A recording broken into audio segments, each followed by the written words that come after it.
Together with Earle Sports Bets, yeah, the twins, they be checking in. Stacking up, green is the scene that you're stepping in. Winning is a trend, and we stay making dollars. Nerd talk with the sports bet scholars. Yeah, it's R.I.P. to the bookies. R.I.P. to the bookies. R.I.P. to the bookies. R.I.P. to the bookies.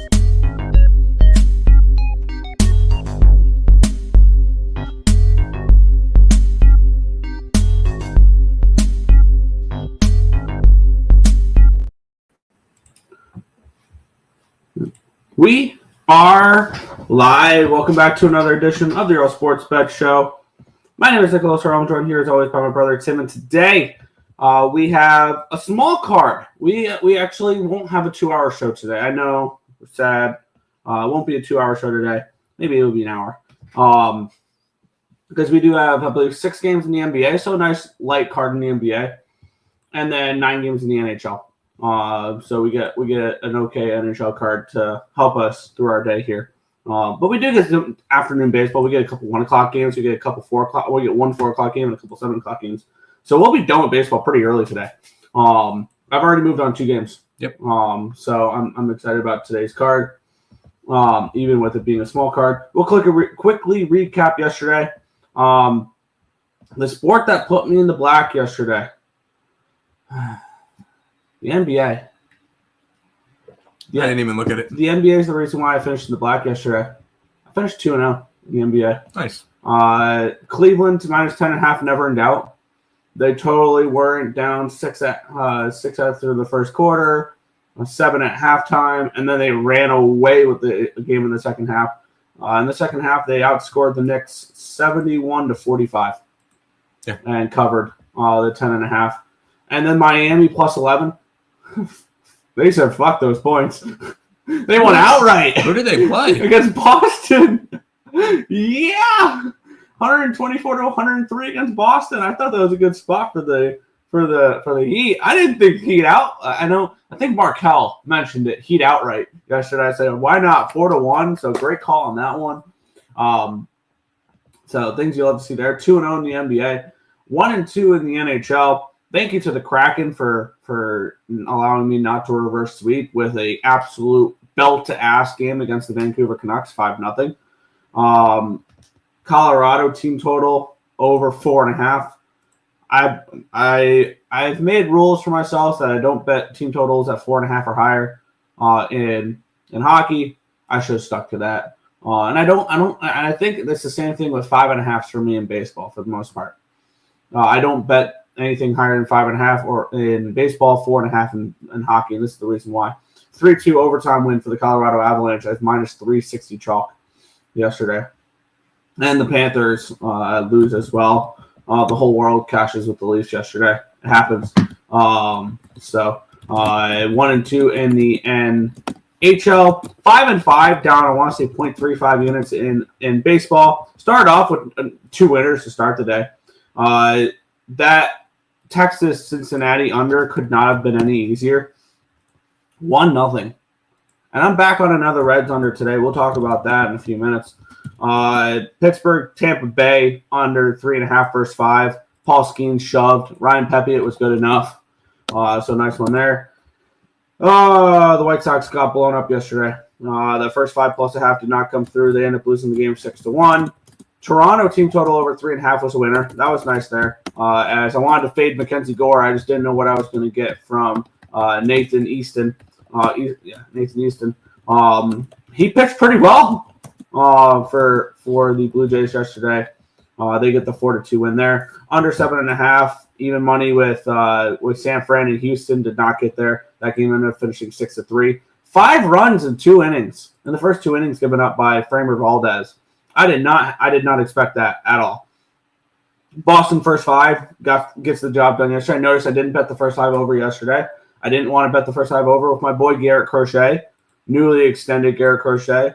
And Zach Eflin is one of those pitchers that I think he's the only pitcher on the Orioles where I'll step back away from first 5 overs.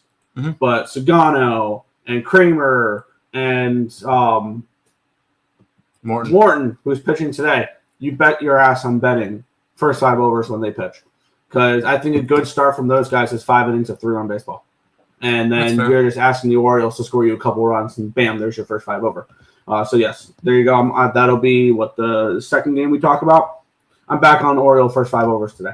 The -300 fade off to an 0-2 start. It's okay. I'm only expecting to hit that around 40% of the time, and that's probably being a little generous. Last couple of years have been awesome with it.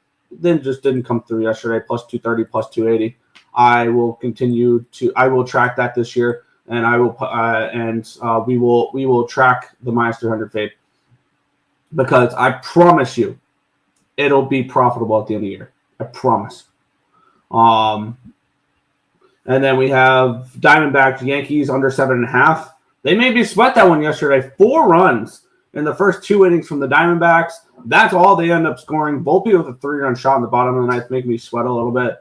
But the under 7.5 there when everybody else was on the over. That was a nice one to catch there. Dodger online got, of course, the one time I bet the freaking Dodgers. They don't cover their run line. But there was definitely plenty of opportunities to get on the Dodgers live. And they came back from 5-0 for the first time since the World Series. Yeah. The Dodgers win the game. The Braves are 0-7, but they do not cover the run line. So that ended up costing me a winning day yesterday in baseball. But I was up 0.9 units overall yesterday. Thank you to the NBA, really, for that. And we'll get into today's card. I've already moved on 2 plays. All right, good. You did have them on the site. The site went 3-2 yesterday. We got the under in the Reds game, which finished 1-0, which was beautiful. We had the under in the Pirates game, which finished 4-2, under 7, easy. The Dodger run line didn't come through. They win, but they did not cover the run line. But hell, it's always a great day when the Braves lose. And no team, I think it's like in 42 years, no team has made the playoffs after starting 0-7. Continue to suck, Braves. That would be great. The hockey portion on the site, Nick, for you was profitable. You put up the Kraken and the Panthers. Yep. You're up 0.24 units on the site for that. So it ended up being a good day there on the site. So let's keep on. Let's get another profitable day today, and we'll go from there. Yep. Let me also one more thing I forgot to go over. Let's quickly recap it here because I gotta find it there. Here we go. The standings for the baseball contest. Mm-hmm. The person putting in plays under 446 is 4-2. It's not actually. We know it's not 446. That's why I put it in quotation marks, like the air quotes there. Doesn't count. Yeah. Occupancy 8-7, up a unit. I noticed he hasn't put in plays since like the first day or the second day. That's fine. Neil's 1-0. Nicholas Handy 5-6, up 0.1. 446 is scared. He's 1-1 still. Craig Wood, same ones there. I'm 29-26-1, down 0.88 units. Markel 0-2, down 2 units. Roberts 26-32, down 4.78 units. Tim, you're 20-26, down 5.15. That's fine. Still plenty of time. It's April 3rd. Untouchable is 29-34, down 5.61 units. A fall from grace from him because he started off the year up 13 units. Mm-hmm. Just feel bad, but I love his betting style though because he takes some shots. Yeah, that's fine. So he takes some shots, and when he does hit, that -5 units can erase way quicker than most people in this contest. Mm-hmm. And then Coyote sitting in last by only 0.06 units. He's 23-30-1, down 5.67. And we'll mention one thing with the standings. Our quote-unquote biggest supporter has still yet to put plays into the contest. So I do not consider him our biggest supporter anymore. Mm-hmm. And he knows who we're talking about.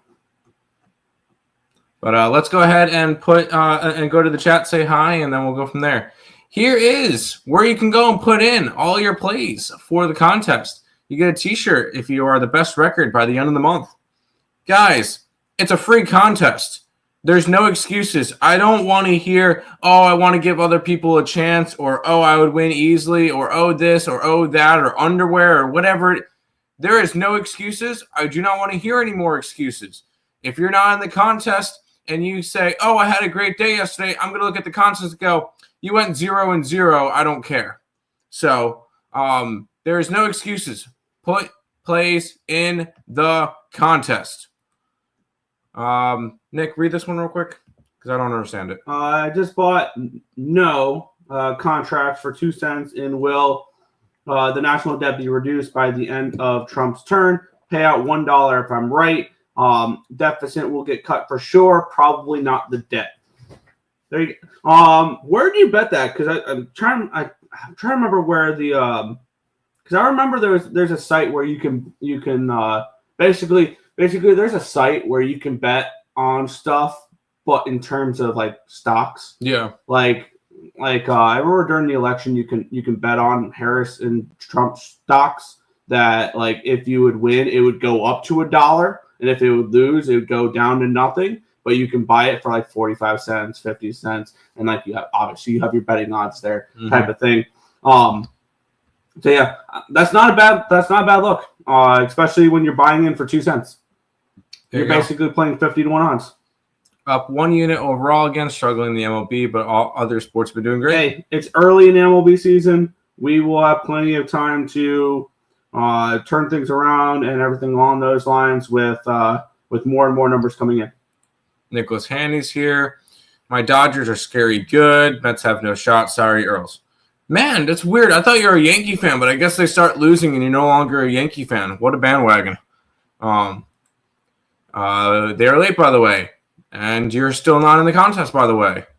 We got a special guest. Nope, no special guest. Just the normal people who are on the show. The people who started the show. I am not a special guest. Stop fucking saying that. It is really pissing me off. Yes, I have to. I cannot be on the show every single day. I have to work. I don't make enough money on Earle Sports Bets. We don't make enough money doing this to make it full time. Stop saying I'm a special guest. It's pissing me the fuck off. Yesterday was beautiful. All the unders in the day. Yep. And it was an under better stream yesterday. And I'm kind of pissed off I didn't make more money yesterday. D-backs, love to see it. You love to see the D-backs right now. AHL plays hitting. Oh, Zach Allen looked awesome, by the way. He went 6 2/3 shutout inning, striking out 13 Yankees. It was beautiful. AHL, good work. Shame Nick picked the Suns the other day. Great call. Okay, that's a couple days ago. No one cares. Go Canes, go Leafs. Canes looked good yesterday. Morning. Go Smoked. Rockies failed me. Yeah. Ovi scored. It was nice. I think we just got to bet the Ovechkin goal anytime. Yeah. I heard people say that we don't care. The chat wasn't dead yesterday. It was good yesterday, actually. Leafs money line. I live bet the Dodgers at plus 165. There you go. I had their run line. I was hoping to get that. I didn't get it. I wasn't going to add more to it. And if I was going to live bet the Dodgers, I should have done it when they were down 5-0. Yep. Hawks game under was also nice. Kraken money line. Yeah, Kraken. If you're old, living off a retirement account, you are dead. Okay. Love the tariffs. He just has to stick with it. But you love paying more money for stuff? It's called inflation, but we're not going to talk politics here. No. 8-1 in Dodger games. I'm 7-0 in those poppies. There you go. I gave an extra play in the MLB docs. That lost. Glad I didn't bet it. What did you give? What was it? You could have live played them. Yes, you could have. I have to update it. I was me and Destiny went to Wilmington and had a nice little 2-day vacation. So I have not updated it in a couple days. I will update it. I did bet it. I just have to update the statistics. The team total overs and the money lines are not looking as good, but those player props are coming in. So Rooker's been on fire. Rooker's been great. He's keeping this profitable. Dodger bullpen is filthy. No one has a chance. When you have $1 billion plus $1.5 billion invested in the team for this year, yeah, you should. 446 keeps DMing me 8-leg parlays that are plus 180. That's what he does. I need some winners. Suppness. We'll start in contest. Sounds good. Learned a lesson. People never do -1.5. Only do -1s. Lesson learned in the Dodger game. I mean, the -1 line would have been like -165, -170. So no. At that point, I should have just stayed off or taken the team total over. It happens. I don't lay -1.5 very often though. Someone told me only do -1.5 for baseball. Who? Yeah. Oh no, I said -1.5 instead of -1s, especially in hockey, because there's a lot more value in puck lines. Like puck lines are a lot bigger plus money, where I think it outweighs pushes. But that's just me. Because the only thing you're doing when you're grabbing -1 instead of -1.5, I'm lowering my juice and I don't care about pushing. You're not going to get as much value because you are basically saying, if I don't win, I hope I push. And the way I look at it, if you're laying -1 lines at plus money, fine. -1 lines at minus money is turning a dog into a favorite, per se. How? That makes no sense. It's taking a big favorite, making them a smaller favorite. No. I just with only a push if they win by 1. That's all. But the thing is, you're taking juice. If the puck line is plus money and the -1 is minus money, you're essentially paying more juice so you can get a push. I'm buying down the favorite. No. Yes. I don't see it that way. I do. And it's just a different it's a different, what do you call it? It's a different philosophy. Both Earls in the hole. And you still have not put in shit, so I don't want to hear it. Need to post the odds? Yes. I still believe he's actually putting in plays. I do not. If I was to sign up, I would be number 1 with the Dodgers and those puppies. Then sign up. Then sign up and do it, Fernando. Do it. Okay. Yeah, no. I just want to. Oh my God! Please don't do that. Stop. Nope. We do not need that. That is dog shit. It's loser talk. It is loser talk. Robin Hood. I'm not much for the contest person, but I will rock. See, Nathan's even in it. Everyone that is in the contest are my sons. Nope. Don't want to hear that. Oh man, what did I miss? Holy moly, long chat. Yes, a lot of chat today. I always thought he was a special guest. Timmy, I know. Ovechkin bans to make her dance. He's going to keep scoring. A couple of sites do the bet anything you want. Kalshi, that's the one I was thinking. Kalshi, there you go. Poly Market. I think the Phils dominate against the Rockies. Can we trust Taiwan Walker is the question. So that's the first game we'll be talking about. Ovi has to get a hat trick tomorrow against the Hawks to break his own record before Gretzky sets his. Oh, like with games played? Inflation. Yeah. I'm not doing that. Okay, we're not talking. My bad. Sorry for the bad writing. I'm pretty high and tired. Fair. We're not doing that. I'm sorry for bringing it up. Nope. 3-2. 3-2. Okay. If you're teasing down a -1.5 to -1, that gets me thinking the dog can win outright sometimes. No. It's me betting a favorite at less juice. And the cost of me betting a favorite is a push could be involved. That's my thought process behind it. The thing is, if I'm betting a favorite, I'm thinking they're going to win handily. I'm not worrying about those extra, them only winning by 1. That's just not something I think is going to happen. So that's just me.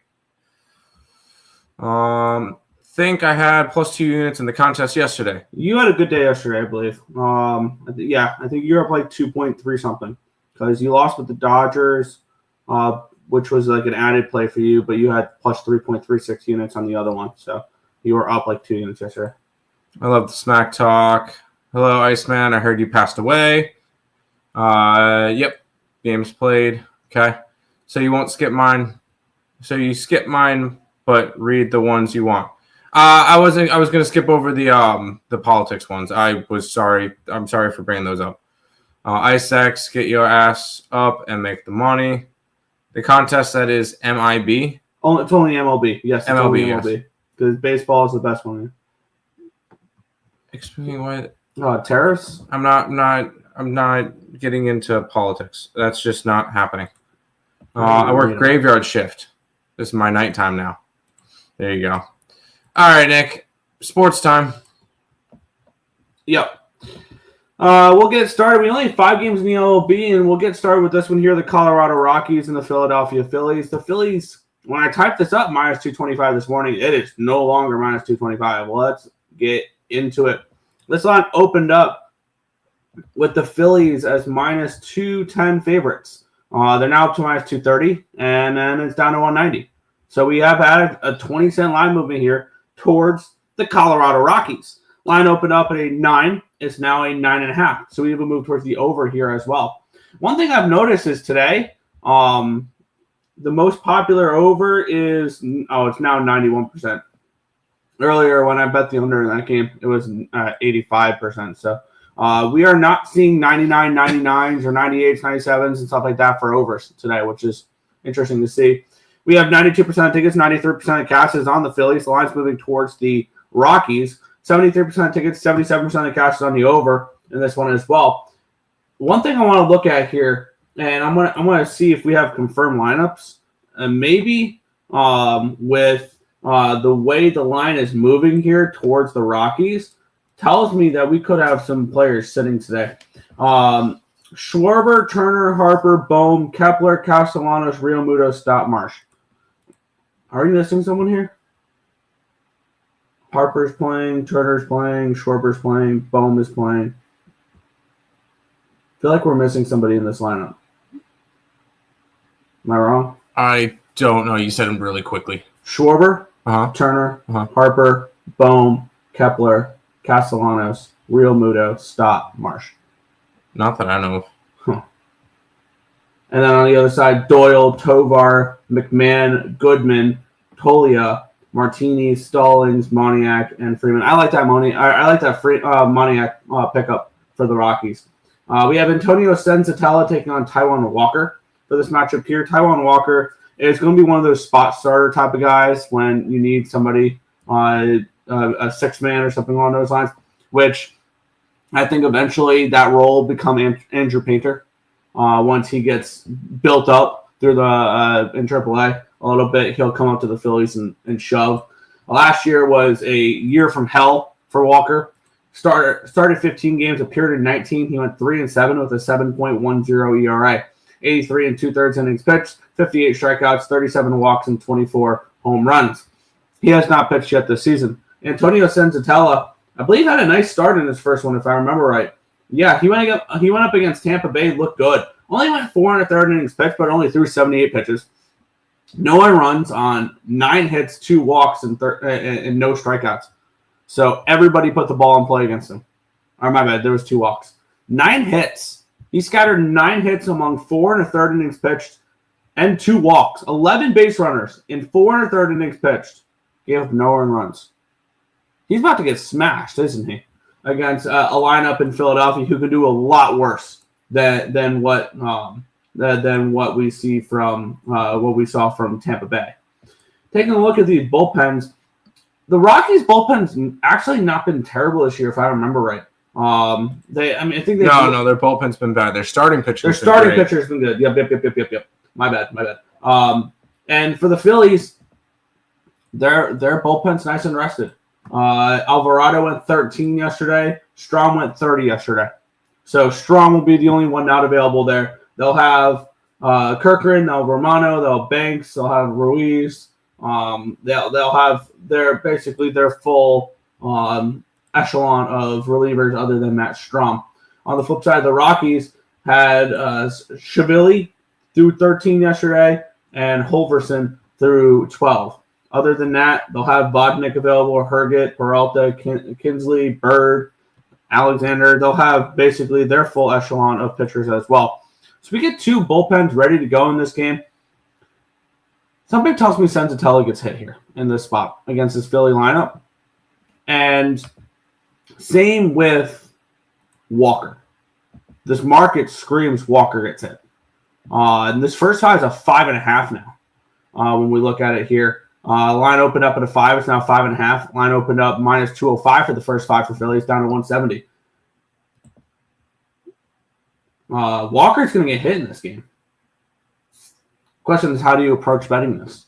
Is this Rockies' first 5?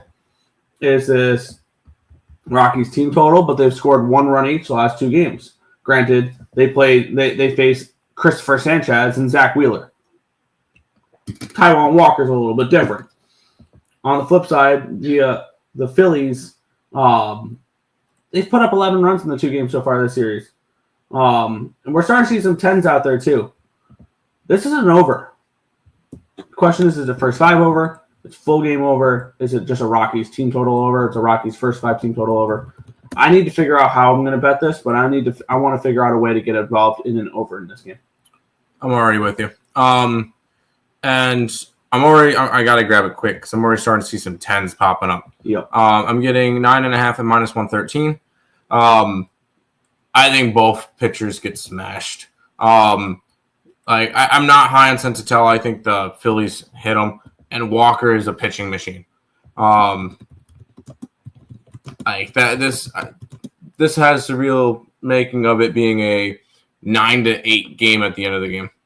Yeah, and then also it's supposed to be 70 degrees. I mean, anywhere between 70 and 76 degrees with 16-mile-an-hour winds blowing straight out to center. Yeah. Here's the thing: we have 2 bullpens ready to go, and I think we'll be fine.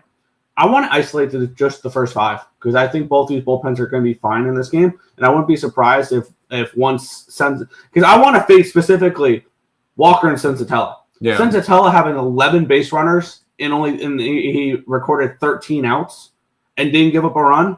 That's going to regress in this game. I want to target him here. First 5 over 5.5 for me, minus 110. I just took the over in general.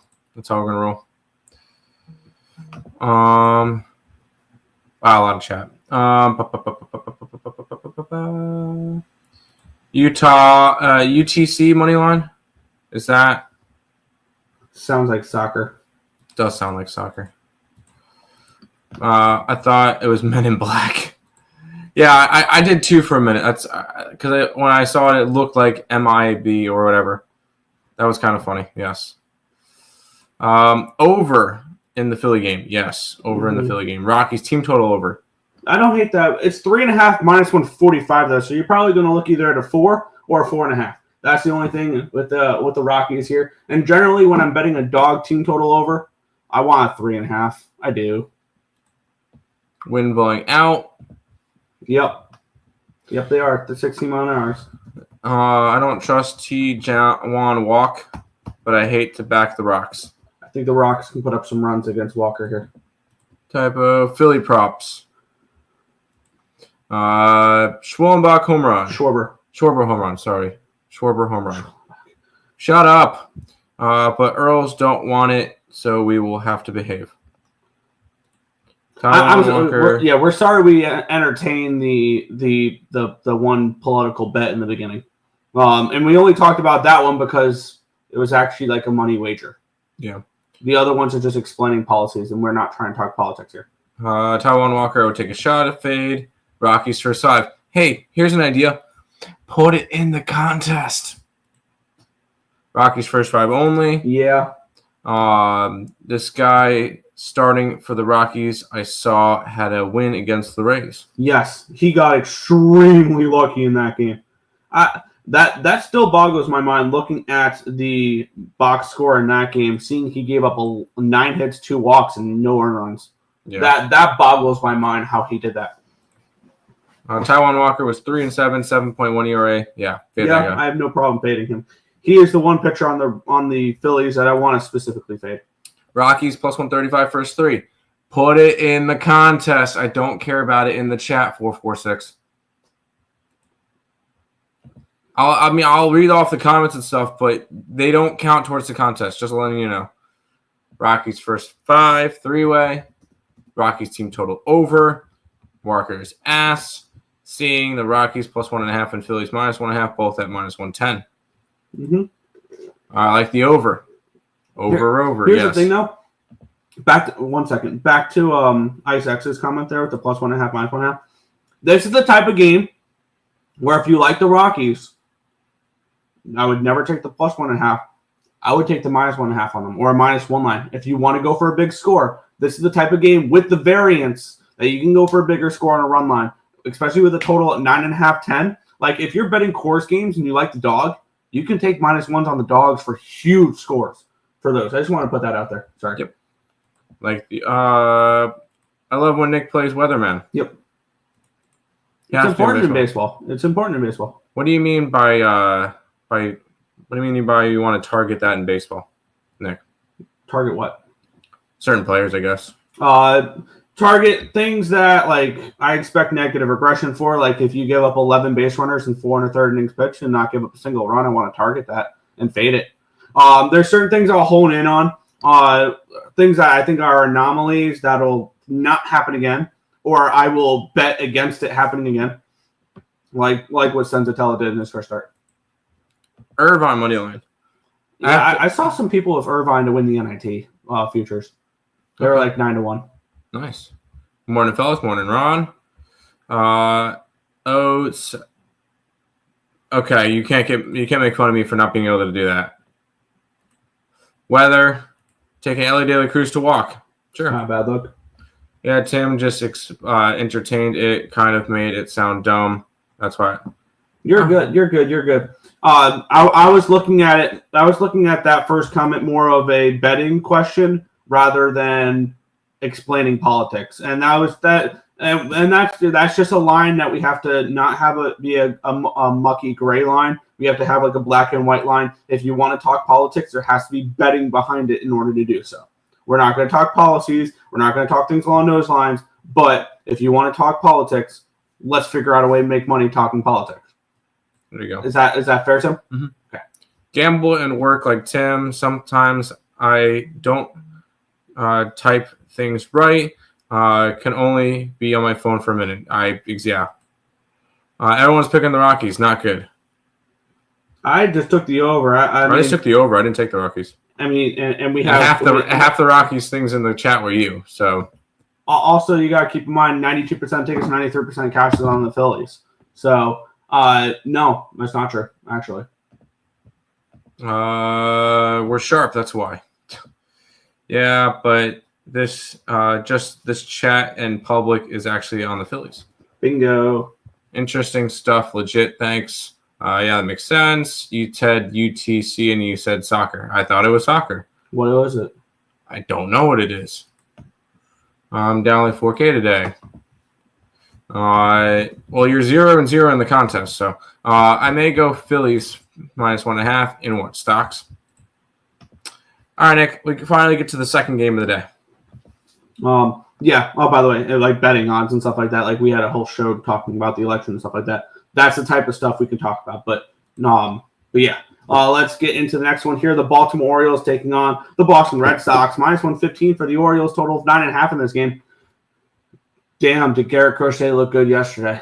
My Cy Young pick feels great, but I mean, for that last start, and he got paid. I think he shut up the people who are like, "Oh, this guy can't pitch far into games." Mm-hmm. Let's get into it though. We have Charlie Morton taking on Tanner Houck in this pitching matchup here. Line opened up -109 for Baltimore. It's now -115. Line opened up in a 9.5, a 9, got up to a 9.5, back down to a 9, back to a 9.5. So we do a move towards the over here as well. Let's talk about the cash flow in this game here. 75% of tickets, 77% of the cash is on the over. Line's moving towards it. We have 59% of tickets and 52% of cash on the Orioles. So it's a pretty split down the middle. We're getting close to the public thing with the Orioles, but 59%, I will never consider that public, personally. Public for me is 65% or higher. I know some people it's 60. For me, it's 65, 70 range in order for me to be truly worried about it, especially if the line moves against them, which the line has moved towards Baltimore. So the Baltimore looks fine. It doesn't matter. But looking at the pitching matchup here in this one, we have Morton, who looked like he was 41 years old last game. 4 earned runs, 7 hits, 1 walk, 3 strikeouts, and 3 1/3 innings pitched against Toronto. Cashed the first 5 over with him in the last game that he played too. Tanner Houck did not look good either in his opening day start. He faced a Texas Rangers lineup that should be pretty good this year. That actually has only put up 2 runs the last 2 games, but the Cincinnati pitching staff has been pretty good there too. He went 5 2/3, gave up 4 runs on 7 hits, 3 walks, and 2 strikeouts. So the strikeout numbers were down for Houck, but he's never been a strikeout guy. He's been more of a ground ball type of guy. And I'm going to go right back to it today. As I was mentioning, Eflin, I will probably pump the brakes on for first 5 overs for Baltimore games. But you give me a Charlie Morton, you give me a Tomoyuki Sugano, you give me a Dean Kramer, I will bet first 5 overs in Baltimore games. Pretty plain and simple. You give me a Cade Povich, I will bet first 5 overs in Baltimore games until they prove that those starting pitchers can be decent. Because I'm not a believer in them, and I love the offense for the Baltimore Orioles. This is also, as much as the first 5 overs are as I want to fade the rotation for Baltimore, I love this offense for Baltimore. Yeah. And I think they can get to Houck. And I think a good outing for Charlie Morton is 5 innings of 3-run baseball. So on the flip side, I'm asking for 2 to 3 runs from the Orioles in the first 5 innings. That's it.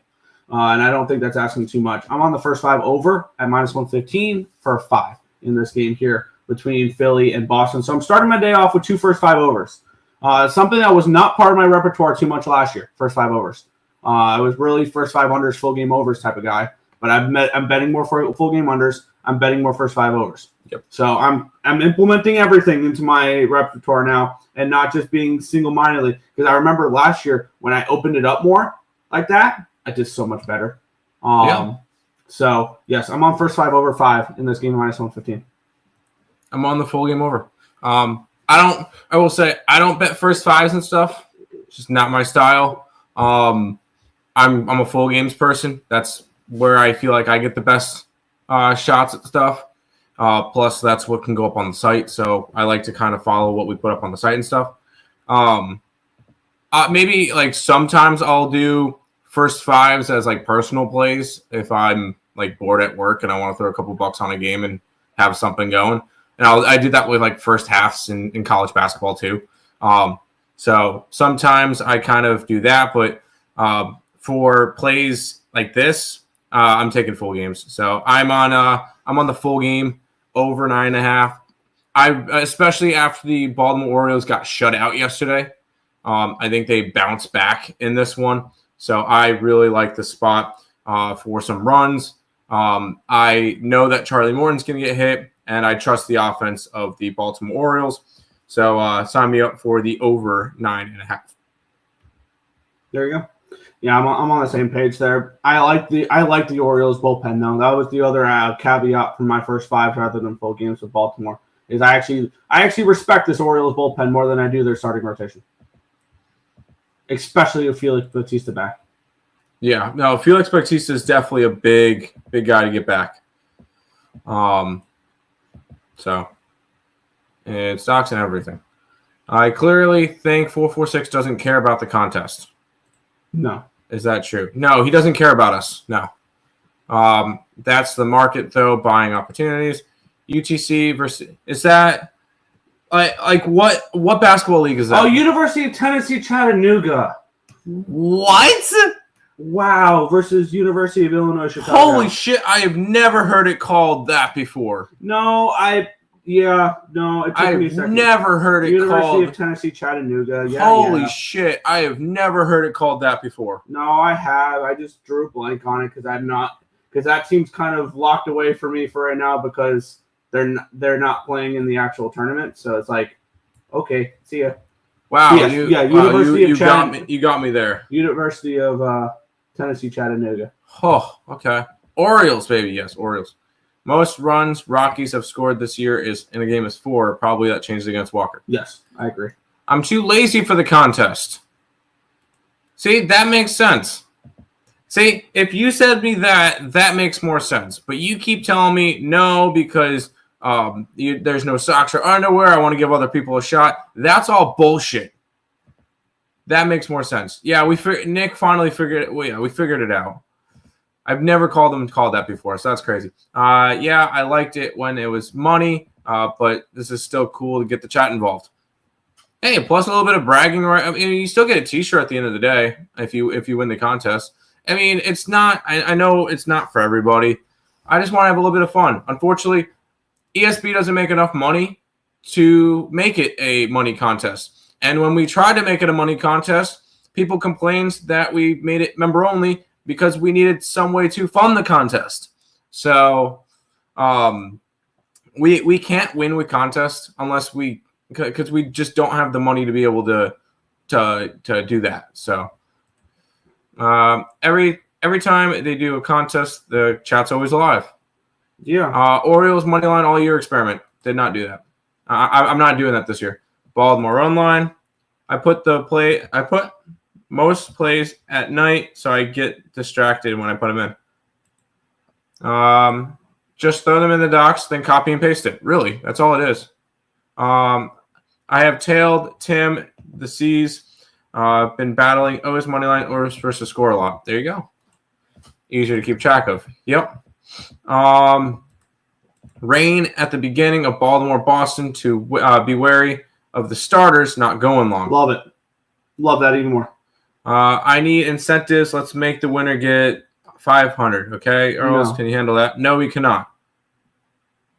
Do you know why? We don't even make $100 off of AdSense a month. Mm-mm. No, we can't do 500. That's crazy. LOL. Your Dallas Keuchels, yes. 446. If you paid last time, it would have been for money. $50, dude. Stop. Nick, where's your records? I was just updating them. I saw that comment and I updated them. My bad. Market is in a full-blown crash. We're going into a recession. Because Trump is uncertain. The promise was tariffs all countries, then some, now reciprocal. Yeah. I do like the Red Sox. Fade Morton. I've been working hard, ESB. My 10th straight day and my Friday 2 days off. There you go. Yep, 446. I just tried to SoFi trade option and it's tumbling down. Morning. He just went full-blown terrace. It's going to be nice. Only 15%. Should be more. I'm predicting that it goes back up before the expiration date on 4/25. Yep, I got some lower volume. I added some extra stuff. I probably didn't need to. But yes, prices will go higher, but we get used to it. Here's the thing, though, is we don't want to pay more because it's whatever. SoFi is a buy, actually long-term hold. Skip. Yep. Blackhawks, first period. Nice. That's a beautiful Never call in doubt. there. Close to full game, but did get the spread, first period and full game. That's a beautiful call there at the first period with the Blackhawks. Damn it, 446. So, hey, Brad. How you doing? Markel, you play the market. Wow. Yeah. New member. See? Coyote became a member of the YouTube channel. Dude, we appreciate it. It's nice to see some support. So we do appreciate all of our members. We will be Coyote. We post out the card, or we've been trying to post out the card every single day after the show. I will make sure that gets done today. So we do appreciate you becoming a member of the YouTube channel. Hey, and you're a bigger supporter than 446. So there you go. Kraken also came through, but pushed on the over 5. I can't find the link. Oh, all you gotta do is ask. I will drop the link in the chat. Not a problem whatsoever. Yeah. For Lex, $4.99 dono saying ESB. Lex, we appreciate you. We do appreciate all the support. Even just the people that come in saying hi, commenting in the chat, joining the contest. But Lex, we appreciate the donation. It does help out. I love the show. Keep it going. Appreciate it, Chaos. Markel trading options. All our stuff. He said to skip those. Skip what? I'm guessing that he. Okay. He said to skip. I see that now. Rockets got it done down in the first quarter, and in the second half, third half in the fourth half. That's a lot of halves. Here's the link to the contest. Go for it. Go for it. Coyote, good job joining the member. Appreciate it. No, you can't say that. You don't get that. Lightning first period, 446 bomb. $2 donation from Coyote, and that is the comment of the day. Love it. Love it. Thank you, dude. Let's keep on rolling, Nick. Yeah, we have the Minnesota Twins taking on the Houston Astros. We have the Twins minus 120 favorites, total of 7 in this game. Kind of tricky. Both these teams off to slow starts. A slow start would be an understatement for the Twins. I mean, they did just win their first series, though. Against the White Sox. Against the first-place White Sox. Minus 120 for them, total of 7 in this game. Line opened up at a 113, now 122, so we do have a move towards Minnehaha in this one here. Line opened up at a 7.5, down to a 7, so we do have a move towards the under here as well. Taking a look at the cash flow in this game here, 86% of tickets, 86% of cash on the over. Line moving towards the under. Does have my interest a little bit for an under in this game. I'm not trying to bet every single game on the card, though. But, I mean, it's a 5-game card. If I have bets on all 5, then so be it. And immediately, I'm interested in an under. Then we have 48% of tickets, 56% of cash on the Astros in this game as well, with the line moving towards the Twins slightly in this one.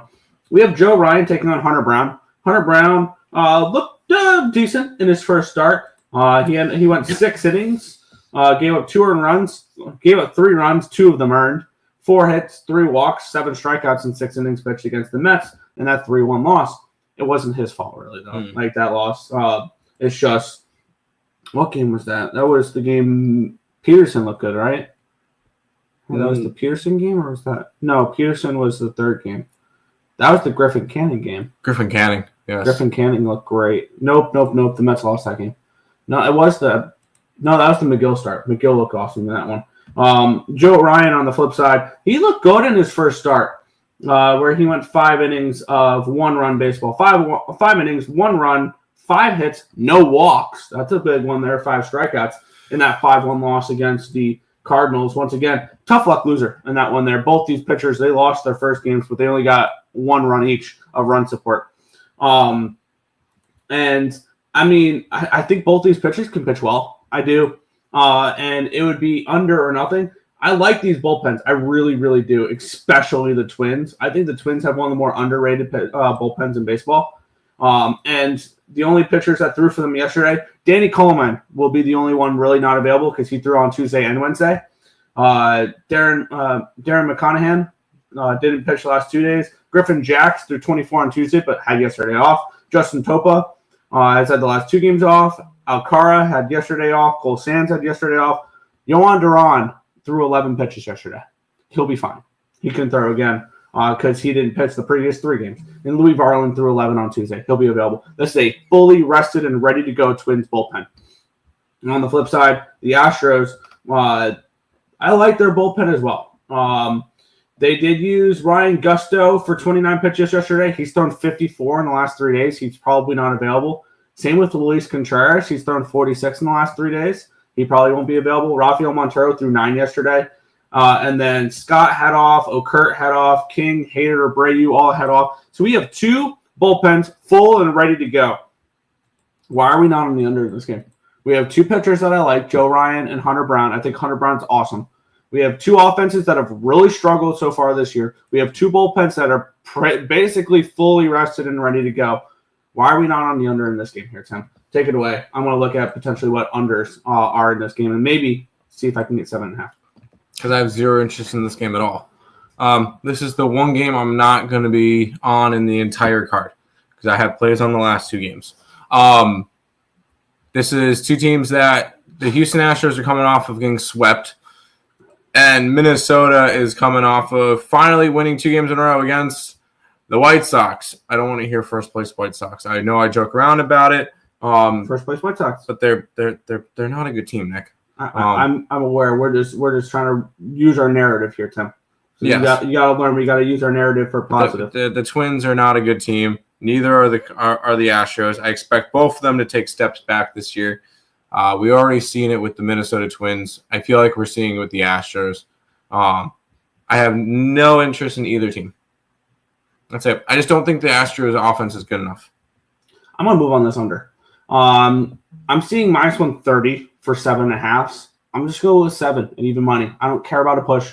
If it's 3-3, finishing 4-3 or something along those lines, and I could have won for laying $1.30.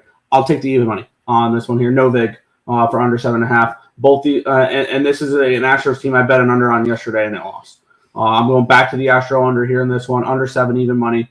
I might have a play on every game. I probably will stay off actually the next one with the Yankee game, but I did bet the Reds game as well, and they're all totals today. How rude! No, Coyote's right. You're a bum. Houston Astros. Probably just 2 Nerfies and Orioles first 5 and full game under for me. You say rude shit all the time. I'm going for the Astros. Really? Brad's going for the Astros. This is new here. I like the underwear here. Also Astros. Happy Joe Ryan Day. Fernando, you have ESP underwear. Nobody has ESP underwear because the site that we have our merch on does not have them. Wow, what is first 5 under, it's like 45 degrees outside. Rob, Twins, or no side. I want nothing to do with it. Twins are used to cold weather more. Twins money line, Twins game, first 5 3-way draw, plus 440. What happened to the sponsors? Energy drink. Yeah, we got nothing from them. Yeah. It wasn't even worth our time. I mean, we still have SeatGeek. You can use the promo code ESB, save you 20% off your first purchase. But we don't have like any other sponsors. Yes, 446. Your mom face then to me. All right, easy there. Game under. I can see an under. First 5 under 4. They're a 70-win team. White Sox. Wind out. Joe Ryan is a fly ball pitcher. Fly balls become home runs, even in cold weather. Will we end up grabbing the Astros to win their division later in the season? No. I got plus 170 preseason. I believe plus 170 preseason. Maybe if you get 4 to 1, 5 to 1, I'll take a small shot on them. No. But I'm already invested in that just because I bet the Astros to win the division every year until proven otherwise. No, I'm not interested in it. 100%. Yeah. Tailing the under.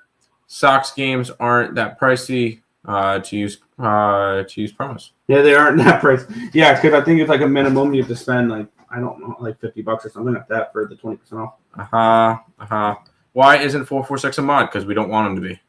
Orioles win blowing out. I like it. I'm just dabbing in it. 446 trade options. There you go. We got two more baseball games, and we're 53 minutes into the show, Nick. Hey, yeah. It is what it is. Baseball brings out the best in us, right? We have the New York Yankees taking on the Arizona Diamondbacks, trying to avoid the sweep. The New York Yankees. I know opening up at a 107 for the Yankees is now 112. It did touch 129 at one point. Line opened up at a 9 and even minus 120 for the over. It got up to a 9.5. Now we're seeing 10s across the board. Let's take a look at the cash flow. 87% of tickets and 89% of the cash is on the over in this game here, with the line with the line not moving. 74% of tickets, 72% of the cash is on the Yankees as well. The line is moving towards the Yankees. Did cash with that under 7.5 yesterday. I actually cashed an under in a Yankee game. I will look to try to continue to do those.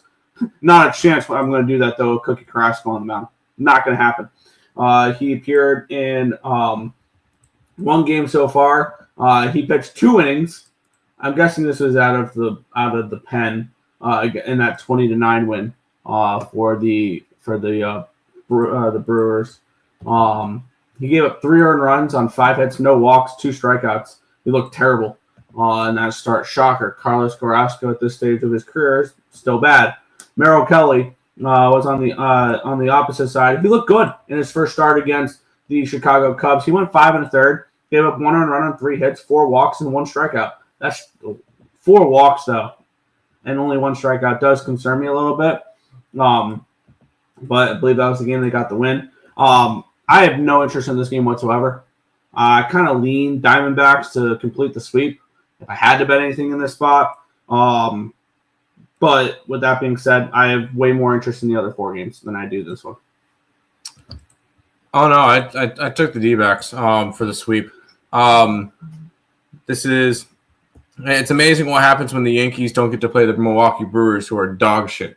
And this is 100% an Arizona Diamondback spot for me. I love Merrill Kelly, and on the opposite side you got Cookie Carrasco, which I know somebody normally brings up ERAs and stuff. How about the 13.5 ERA for Carlos Carrasco? 2 innings pitched. Mr. 446. Nick, I'm joking. I don't really care about it. But I know he's brought up some of ERA stuff with some pitchers that I took for Cy Young and stuff. So I figure I kind of throw that back at him. But no, I love Merrill Kelly. I think he's going to be an absolute solid pitcher. Carlos Carrasco, the fact that he's still pitching in 2025 is hilarious. Although, hey, I respect for him. I mean, he gave a couple years in New York, but but no, this is give me the Diamondbacks today. Sure. I always love the people with 2 names. Joe Ryan. What's up with these Yankees? They're not playing the Brewers. If you want me, The Brewers are playing better baseball. We'll talk about them in the next game. Yeah, I know. I mean, I'm going to be taking the Brewers today, but D-backs money line. Rodon is what's wrong with them. Rodon struggled yesterday. I expected him to pitch well yesterday, which he pitched well enough after the first 2 innings to keep that game under the total. So I'm fine with it. D-backs team total over 10. Cookie has pitched good in the spring, but no way I could bet him because the spring doesn't matter. D-backs, money line, and over 10 parlay. I like it. Pass. Little League Mickey Mouse Field. If the Brewers are dog shit, what are the Royals? A very young team that's got a lot to do. Overrated. Put some respect on my team. I'm just not a believer in the Brewers this year. If I ever was going to bet against my team, today is the day. Give me the snakes. So you're a fraud fan. Oh, you're a fraud fan. Oh my God, you're a fraud. No, you know your team. Go for it. Astros are cheeks. Royals are overrated, and Brew Crew is not that bad. Yeah, and here's the thing though. Is the first week of the season's always overreactions. This is why the NFL week 2 is usually the best week to bet, is because everybody will overreact on what they saw in week 1. And I feel like we can make money on some of these overreactions from week 1 going forward the next week or so. Especially when the Braves are going to go and sweep the Marlins. Yeah. And we just take the run lines every single game in that series and things along those lines because they're not playing in California against 2 of the best teams in baseball. Yeah. So there's definitely going to be overreactions and things along those lines. So there'll be value on some spots. But we'll move on. Last game on the MLB card before we get into the NBA. We get to the Milwaukee Brewers taking on the Cincinnati Reds, minus 115 for the Brewers, total of 8 in this game. Taking a look at the line history in this one here, where it opened up at, if it'll load, that'll be cool. There we go. Brewers minus 105. It's now Brewers minus 114. Line opened up at an 8 at minus 120. Got down to a 7.5, but back up to an 8. And it's moved 4 cents towards the under since the opening line. Let's take a look at the cash flow in this game here. 98 there it is. 98% of tickets, 98% of cash on the over. And all of a sudden now that all the money is coming in, all the public money is coming in, 95, 95, 97, 98, 98 on the overs today. So public all over overs now. Cool. Makes me a little bit nervous about my early overs, but I think I'll be okay. With the total, sometimes you gotta take it with a grain of salt. If it's moving towards the under, then maybe you look towards the unders. But we have Milwaukee with Nestor Cortez on the mound, which I don't think you could have pitched any worse if you were Nestor Cortez in your last game. Yep. Like his stat line was impressively bad. 8 earned runs, 6 hits, 5 walks, and 2 innings pitched, 2 strikeouts. He threw 64 pitches. Gave up 5 home runs. I don't think the Reds are going to do that today. I think that's pretty plain and simple. On the flip side, we have a pitcher that I really like, Nick Lodolo, who looked solid in his first game. Went 6 innings, gave up 2 earned runs, no hits, 1 walk, 6 strikeouts. That's all I'm asking him to do today. Give me 6 innings of 2-run baseball. Give me 5 innings of 2-run baseball, and I think we'll be fine here. Because I think Nestor Cortez bounces back today. And so does the market. Line moving towards the Brewers, line moving towards the under. I want to take a look at what the first 5 has done as well, because I'm on the first 5 under 4.5 at -130 in this game here for a Nestor Cortez bounce back. And we are starting to see some 4s out there. Line opened up, okay, and it has moved towards the over in the first 5, but it's moved towards the under the full game. Makes me a little bit nervous, but it is what it is. We have, and then, so it went open up 4 -110. It's now 4.5, 4 -125. We are seeing some 4.5s out there. I'm still okay with my bet. I still don't mind my bet. And one reason why I took the first 5 rather than the full game under for this one, even though the market suggests otherwise, is look at what the Brewers bullpen has done the last few games. McGill, Koenig, and Uribe have all thrown back-to-back days. None of them will be available. So my question is, who's going to be the big arm coming out of the bullpen here for the Brewers today? Joel Payams, like Brian Hudson, Elvis Perego. Like, this is a bullpen that has question marks on it right now. And the Cincinnati Reds, their bullpen is fine. Like, their bullpen, Tony Santillan threw 17 yesterday, Emilio Pagan threw 14. They have a full, fresh, ready-to-go bullpen, including if they need length. Graham Ashcraft's available. He last pitched on Saturday. Taylor Rogers didn't pitch yesterday. Brent Suter hasn't pitched in 2 days. Sam Moll hasn't pitched in 2 days. Barlow had the day off. Very, very rested bullpen for Cincinnati. My main worry was the Brewers bullpen, which is ultimately what kept me off the full game under or the Brewers in this game. If you want the Brewers, I would look at them first 5 or first 3. I think the Brewers probably win the first 5. The bullpen makes me nervous about the full game, but I do think the Brewers win the full game here. But I'm going to back Nestor Cortez to bounce back in this game with the first 5 under 4.5. And I like Lodolo as well. So first 5 under for me. Well, we're gonna add the third play to the site. I really want to thread the needle in this one, Nick. Because I did take the under. I got 8.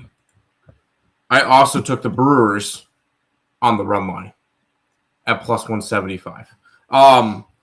This is, although, I can get plus 175 on the site. I'm not touching the side on the site besides maybe going after a Brewers money line. Because I like both plays in this game. I think the Brewers. I don't think the Brewers are good. Let me get this straight. I don't think the Brewers are good, but this is a spot that I think the Cincinnati Reds have not looked good offensively, and that seems like a perfect bounce back spot for Nestor Cortez. Especially now not playing in a Little League stadium, playing in a little bit more of a pitcher-friendly ballpark, or a lot more of a pitcher-friendly ballpark. I think this is going to be where he can get a good start. Give me the under and give me the Milwaukee Brewers. Nick, do you like the Brewers at all? It's a slight lean towards them. It's not enough for me to pull a trigger or anything like that. But you're not interested in the Reds?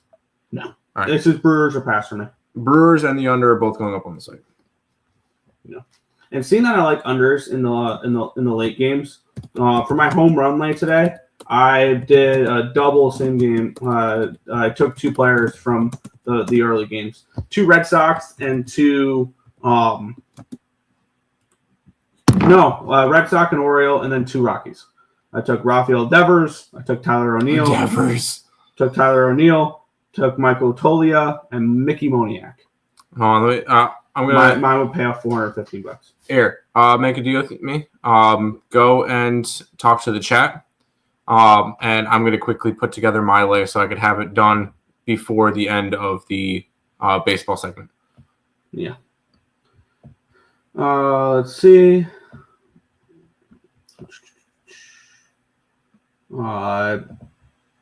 Ellie De La Cruz home run. Ellie De La Cruz over stolen bases. I could see that. The Brewers were just caught off guard by the torpedo bats. Yeah, probably. Ellie De La Cruz total bases over half. MLB totals are off. I love MLB totals. I love unders in baseball. Unders in baseball. Yes, I will bet overs as well. Love me some good pitching. Love it. I think I'm going to go similar to what you did, Nick. Yeah. Under. Yeah. Reds money line. Brewers money line. It's a little bit different there. Me too. First 5 under. Low. Yeah. Rockies 3-way plus 192. Draw. Twins game 3. First 5 3-way draw plus 440. Whoa, that's interesting there. Twins game under 7. Love it. Ellie De La Cruz home run and solo base. You love Ellie De La Cruz props. Yeah. Get it right. It's Lodola. Yeah.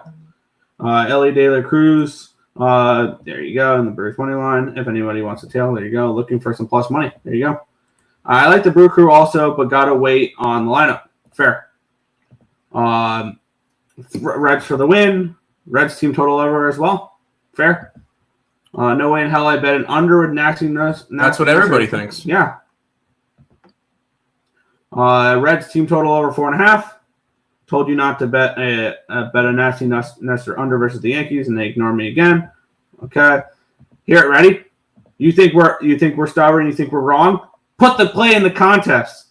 Put the over. Put the Reds team total over. Put the Reds money line. Put Nestor Cortez over earned runs. Put Nestor Cortez under strikeouts, under outs, over hits. Whatever the hell you want. Put it in the contest. If you think I'm wrong, put the play in the contest. Put your money where your mouth is. There you go. Devers does have a hit. He drove in a run yesterday. And no. Okay.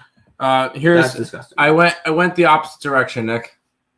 I did the double like you did, but I took 2 Orioles with Rushman and O'Neill, and I took 2 Phillies with Harper and Schwarber. And I had an extra 10 cents in my flip, so $1.10 to win $4.49. Woo! No need to flaunt there, jeez. I know, right? Because I logged on after 2 hours of putting in my thing. Anyways, let's head to the NBA, which is. Hey, yeah, I went 2-0 on the NBA, but the NBA, as you guys will see here, has not been fun. No, it has not been. Yeah, even though I'm 15 games over, the juice has gotten me this year. Let's get into it. The Washington Wizards and the Orlando Magic -14 for the Magic, total 216 in this game. Let's take a look at the line history. Oh, I have to, what do you call it? Switch over for line history, switch over for cash flow, switch over for covers. So I'll toss it off to you here as I'm setting everything up. Magic -14, total 216. Any interest in this one whatsoever? No, not at all. I'm not laying 14 points on the Magic. I think that's stupid. I'm pulling up standings so I can we all know Washington is done, and this is all a bunch of situational spots on which teams care, which teams don't. We got the Washington Wizards, who have been eliminated since October. They are 44 games back of first place. They suck. And then you got a Orlando Magic team that's currently 5 games back of the of a playoff spot behind Milwaukee. And they're a half game ahead of Atlanta for that 7 seed. Let's be honest, Orlando, Atlanta, Miami, Chicago are all your what do you call it teams again? Playing teams again. And they're fighting for seeding. Does it matter? No, I don't think it matters to me. I think it does matter. Okay, not enough for me to lay 14 points on the Magic. Okay, okay, at least we got that across. So no, I'm not interested in it at all. Yeah, the Magic are coming in off the 116 to 105 win over the San Antonio Spurs. Let's quickly touch on the line history. It opened up 12.5, 13. It's now up to a 14. So we do have a move towards the Orlando Magic. Line opened up 217.5 down to a 214.5. So we do have a move towards the under here as well. 80% of tickets, 78% of the cash is on the over. Line's dropping. Does increase interest in an under for me here in this spot. For some of these games that like it doesn't matter, do we think it would be more unders or more overs? More overs because they play less defense. I don't know. But it's two bad teams. Like I that's why I can't really. We're in MLB season now. It's tough for me to want to go and back a game like this. Maybe if we were midway through the season and MLB hasn't started yet, I could look at this game and go, let me try to find a total or something to go along with it. I'm very, very selective now when it comes to betting NBA games because they have to mean something. I can't bet games like this that are honestly 1-800-GAMBLER. Yeah, and then we have 49% of tickets, 56% of the cash on the Magic. I wonder what your record would be for the last couple weeks here to lay the wood on teams that are in playoff spots or fighting for like seeding and stuff like that versus teams that are already out. Like I truly wonder what your record would be. Is like you have teams that are obviously trying versus teams that are not.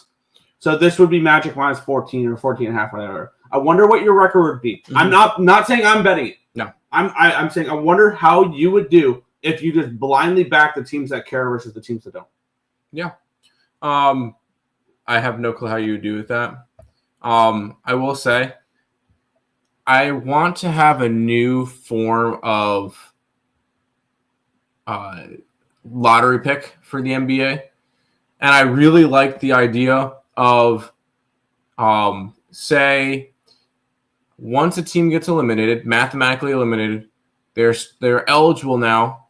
They have to start winning games in order to build up their draft. Ready? I got a better. So whoever has the most wins after being eliminated gets the top pick in the draft. Or has the best odds to win the draft lottery. No. We don't. It's no longer a lottery. See, I still want the draft lottery, but hear me out on this one. The teams that have the highest odds to win the draft lottery are the 11 seeds in each conference. The teams that barely miss out on the playoffs. So you're still trying to make the playoffs, but if you barely miss them, you have a better odds to win the number one overall team than the team that's been tanking all year long. But the thing is, the team that's tanking all year long needs it more. So that's why I like my idea is if once you get eliminated, you have to start winning in order to be able to be higher. And you get like points, better odds. Yes.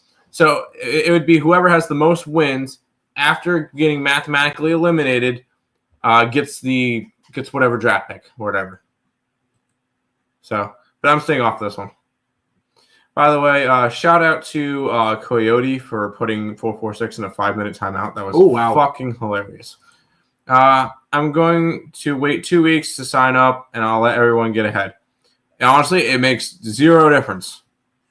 Oh, yeah, shout out to Heat Moneyline yesterday. Yeah, I mentioned this in the beginning of the show when I was recapping my Heat plus 11. Oh, real quick, I want to mention something from a game yesterday because I know 446 loves to tell us about pregame stuff with the Mets. Ronald McDonald threw out the first pitch for the Phillies. I heard nothing about it, which is weird because normally 446 would bring up something like this. But anyways, give me Franz Wagner double-double. Over Kyle RBI. What is this game, bro? Minus 14? Yeah, no, not interested. Under 216 or a Wizards team total under. There shouldn't be a lottery. See how quick NFL teams can be competitive?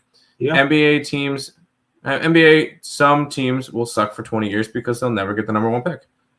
Put me in timeout. Yeah, Coyote did. It was great. People say worse, and I get timeout. How rude. How come you never put Dave on timeout? He's more perverted than anyone. Because we like Dave.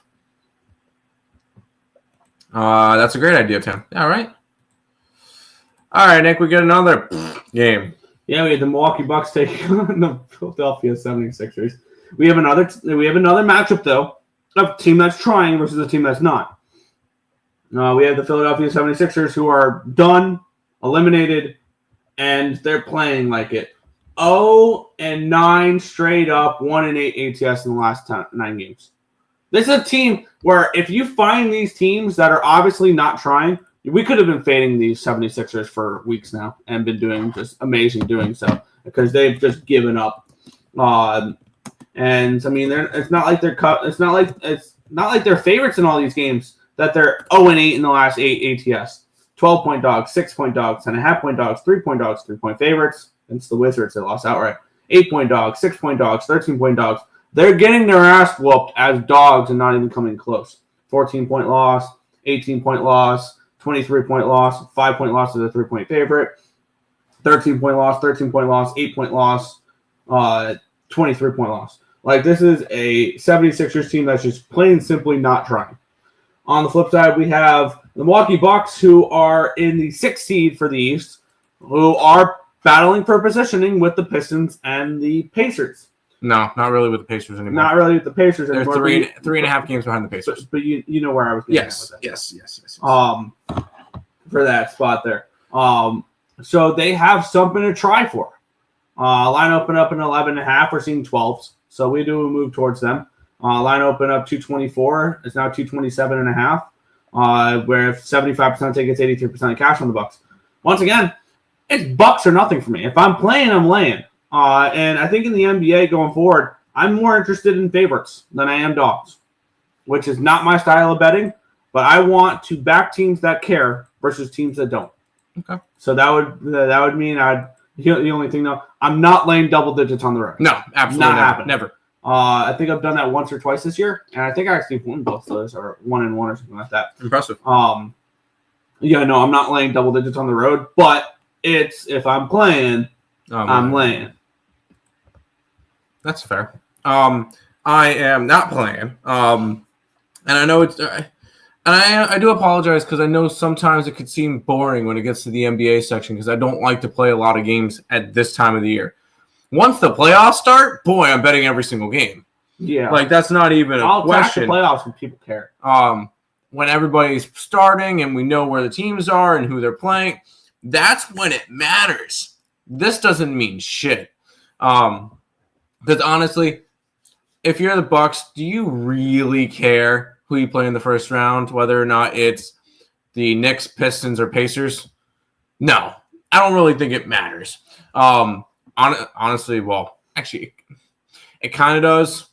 I would rather play the Pistons or Pacers than the Knicks, but at the same time, I feel like they could beat any of those teams if we're being realistic here. Am I laying 12 points? No. At this point, it's official, Nick. We have our 10 teams that are going to be in the Eastern Conference playoffs because the Raptors, Nets, Sixers, Hornets, and Wizards are all mathematically eliminated. And that's why the Chicago Bulls have clinched a play-in spot. So there you go. We're getting to that point of the year where there's 7-8 games left. And this is the time of the year where it's going to fucking suck to bet the NBA. And you're going to get big favorites like this.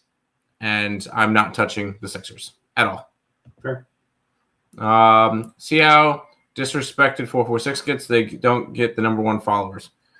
Well, you see how disrespectful it is that we offer a contest that you've been asking for a while and you don't even join it? See how it works? It's extremely disrespectful. Bucks minus 24. I mean, if you want to go for a score, go for a score. Yeah, I'm not going to talk you off of going for a big score like that. Sixers team total under. Yes. I time out when I think it's necessary. Lean Bucks but pass. He wants to back teams that care, and he bets the Suns the other day. Okay, we're done talking about the Suns. Under 226 is free. Minus 20 for the Bucks is my lean. Bulls are in the plans, but most likely the Bulls will end up getting the 10 seed, play one game in Miami, and lose. But speaking of Miami, knock off Miami. This is a spot I kind of like. Yeah? Yeah. Let's talk about it. We have the Memphis Grizzlies taking on the Miami Heat. This line, line opened up at a 5.5, immediately went to a 4.5. So the opening line was 4.5. It's still 4.5. And then we have line opened up 226. It's down to a 225 in this one here. We have the Memphis Grizzlies, 54% of tickets, 56% of the cash is on them because they're kind of 50-50 split. The line's moved a couple cents since the immediate 1-point line movement, like 30 seconds in. And sometimes we'll see that. It's just like book adjustments and stuff like that. It's not really like money coming in or something like that. It's just they put it in there and they're like, nope, let's move it one point or whatever. We have a Heat team, or my bad, a Memphis team that's struggling right now. They're 2-8 straight up in ATS the last 10 games. They are currently in the 8th seed now for the Western Conference. They, I believe are they still without Morant? No, Morant looks like he's back now. Yeah, Morant's back. And we have a Heat team that, I mean, I get it. You want to back teams that care, and you want to fade teams that don't. I mean, this Heat team looks like they care right now. 6 in a row, 8 of the last 10. And I think ultimately that'll keep me off the spot I was leaning towards, because I wanted the Grizzlies a little bit in this game. Because how about a major letdown spot here? It's the second half of a back-to-back. It's the third game in 4 nights. You just knocked off the Boston Celtics by 21 points last night. In Boston. And now you have to travel back down to South Beach and play a game against a out-of-conference opponent. And when you look at Miami, they have their spot locked up. They don't. They're playing spot locked up. My bad. They're playing spot locked up. And are they? What are they? They're a game behind the Hawks, game and a half behind the Magic, game in front of the Bulls. They're going to be all jockeying for position in the playing game so that you can get a home game. Because if you're a 7 seed, you're guaranteed you're guaranteed at least 1 home game, if not 2.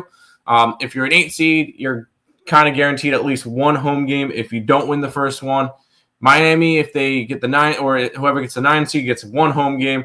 10 seed has to win 2 road games, and that's difficult to do in the NBA. So, no, they're still jockeying for position. But I'll be honest.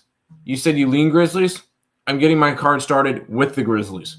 Because this is a horrible spot for the Heat. Big win. What were they? 8-point dogs yesterday? 10.5-point dogs yesterday. They won outright by 21 points in Boston against a big rival. Then they had to travel all the way back down to Miami. And I think it's just a very, very shitty spot for them in this game. I think the Grizzlies, this is your game to bounce back. Since firing their coach, though, the Grizzlies look like shit. Yeah, but I'll get into that in a second. They're 2-8 in their last 10, losing 4 in a row. At the same time, they win tonight. They're back up in the 6th seed. So this game means a lot to the Memphis Grizzlies. Plus, let's just take a stroll real quick. Their 4-game losing streak at Oklahoma City. Yeah. The Lakers. Yeah. The Celtics. Yeah. The Golden State Warriors. Mm-hmm. All teams that are ridiculously all teams that are above them right now. This is a major step down in competition. This is a get-right game for the Memphis Grizzlies. I'm hopping on them as well. -4.5, -110 over on Bet365. Count me in. Yeah, I like it. It's getting humid here in New York. There you go. No wind. So Heat. No, I don't like the Heat. Under, I could see the under. I could definitely see the under in this game, but I'm not going Heat. No. Heat seem to be trying lately while the Grizzlies tanking. This line makes no sense. It does make sense when you got a very bad spot for the Heat. Nope, New York, AI6, pass. I'm in B-more, pre-faking before Horseshoe Casino. There you go. Lopez over 3s. Grizzlies Heat used a lot of energy to beat Boston. Yes. That's kind of our point to this one. That's why we really like the Grizzlies. Yeah. What's up, my guys? Let's get it. It's Cash today. Hit the like button. Peace, people. Show me some appreciation. Subscribe and share. Timmy, you know the rest of the saying. My dog, value. In the MLB, yes. Hey, Lex Steele. Lopez over Pra. Just in time for the best part of the show. No, you missed. You missed baseball, dude. If you're the Heat, you want the 8 play in rather than the 9. They will try hold their nose and bet the house on Heat. What? And the Grizzlies don't want to get the 6 or maybe even the 5 seed tonight? Because if the Grizzlies win and Golden State loses to the Lakers later, They jump back up to the 5 seed. So Memphis tonight, yes. It seems too easy to bet on the Grizzlies. I don't think you have a lot of people who just saw the Heat beating the Celtics by 21 points. Like I disagree with this wholeheartedly. I mean, how can you bet the Grizzlies? They've lost 4 in a row. They haven't covered in 4 in a row. The Heat are hot. They've won 6 in a row. They've covered in 8 in a row. How can you not bet the Heat tonight? Seems too easy. Have a good night. Had a good night last night. Spurs money line. Well, once the Nuggets set everybody, the Nuggets don't care right now. They'll get their playoff spot. They don't care who they play. And you know what? I like that they're doing it this way. I don't care that they're 4-6 their last 10. I don't care that they've lost 2 in a row. I don't really care about how they're finishing the rest of the regular season. They're resting their players. They did not do that last year. Look what happened to them in the first. That was the second round last year. Look what happened to them. They completely fell apart. They looked exhausted against the Timberwolves, and because they kept overplaying all their stars. They're not doing it this year. I think it's going to pay dividends in the playoffs. Absolutely. He have winning a back-to-back record this season. Tread with caution. There you go. Grizzlies should not lay -4. I think they should. Boston loses to Miami last night. Ouch. Bad loss. The thing is, Boston doesn't give a shit anymore. Boston knows they get the 2 seed. They're not going up. They're not going down. Not a bad loss for Boston because they don't care. Big win for Miami. Yes. Leaning Heat, but pass. Warriors won't lose tonight. I don't know about that. Stop talking in third person, Marcos. You are so odd. Grizzlies are in chaos with the firing of their coach. No way I bet them. Love it. Fine. Hey, if that's what you want to do, that's what you want to do. Warriors, 5th now. They look out, Denver. We are on your ass for 4th, and Lakers on their way to 3rd. Second, you're not getting 2nd place to Houston. Pre-gaming. I got you, man. Grizzlies front office fired coach midseason. I don't want. Yeah, I have a feeling it was something internal. I think that Memphis gets bounced in the play-ins, but I watched the Heat. They are motivated. Heat money line. You heard it here first. Okay. I might trail you. Hey, if 446, if you believe in the in it, then we should put like $25 up each on money lines, and we'll go. Let's keep on rolling, Nick. We got 3 more NBA games left. Yeah, we have the Portland Trailblazers taking on the Toronto Raptors. This line opened up Portland -1 and immediately went to a 2, 2.5, 3, 3.5, 4.5. Big move towards the Portland Trailblazers. Line opened up 225 down to a 224.5. Taking a look at the line, the cash flow for this one here, where we have 52% of tickets, 57% of cash on the Blazers. The line's moving towards the Blazers. This is a big move towards the Blazers, though. And then 77% of tickets, 75% of cash on the over in this spot here. Both teams don't care. They're both these teams are out. Good luck finding motivation for either of these teams. Portland's not mathematically eliminated. They're done.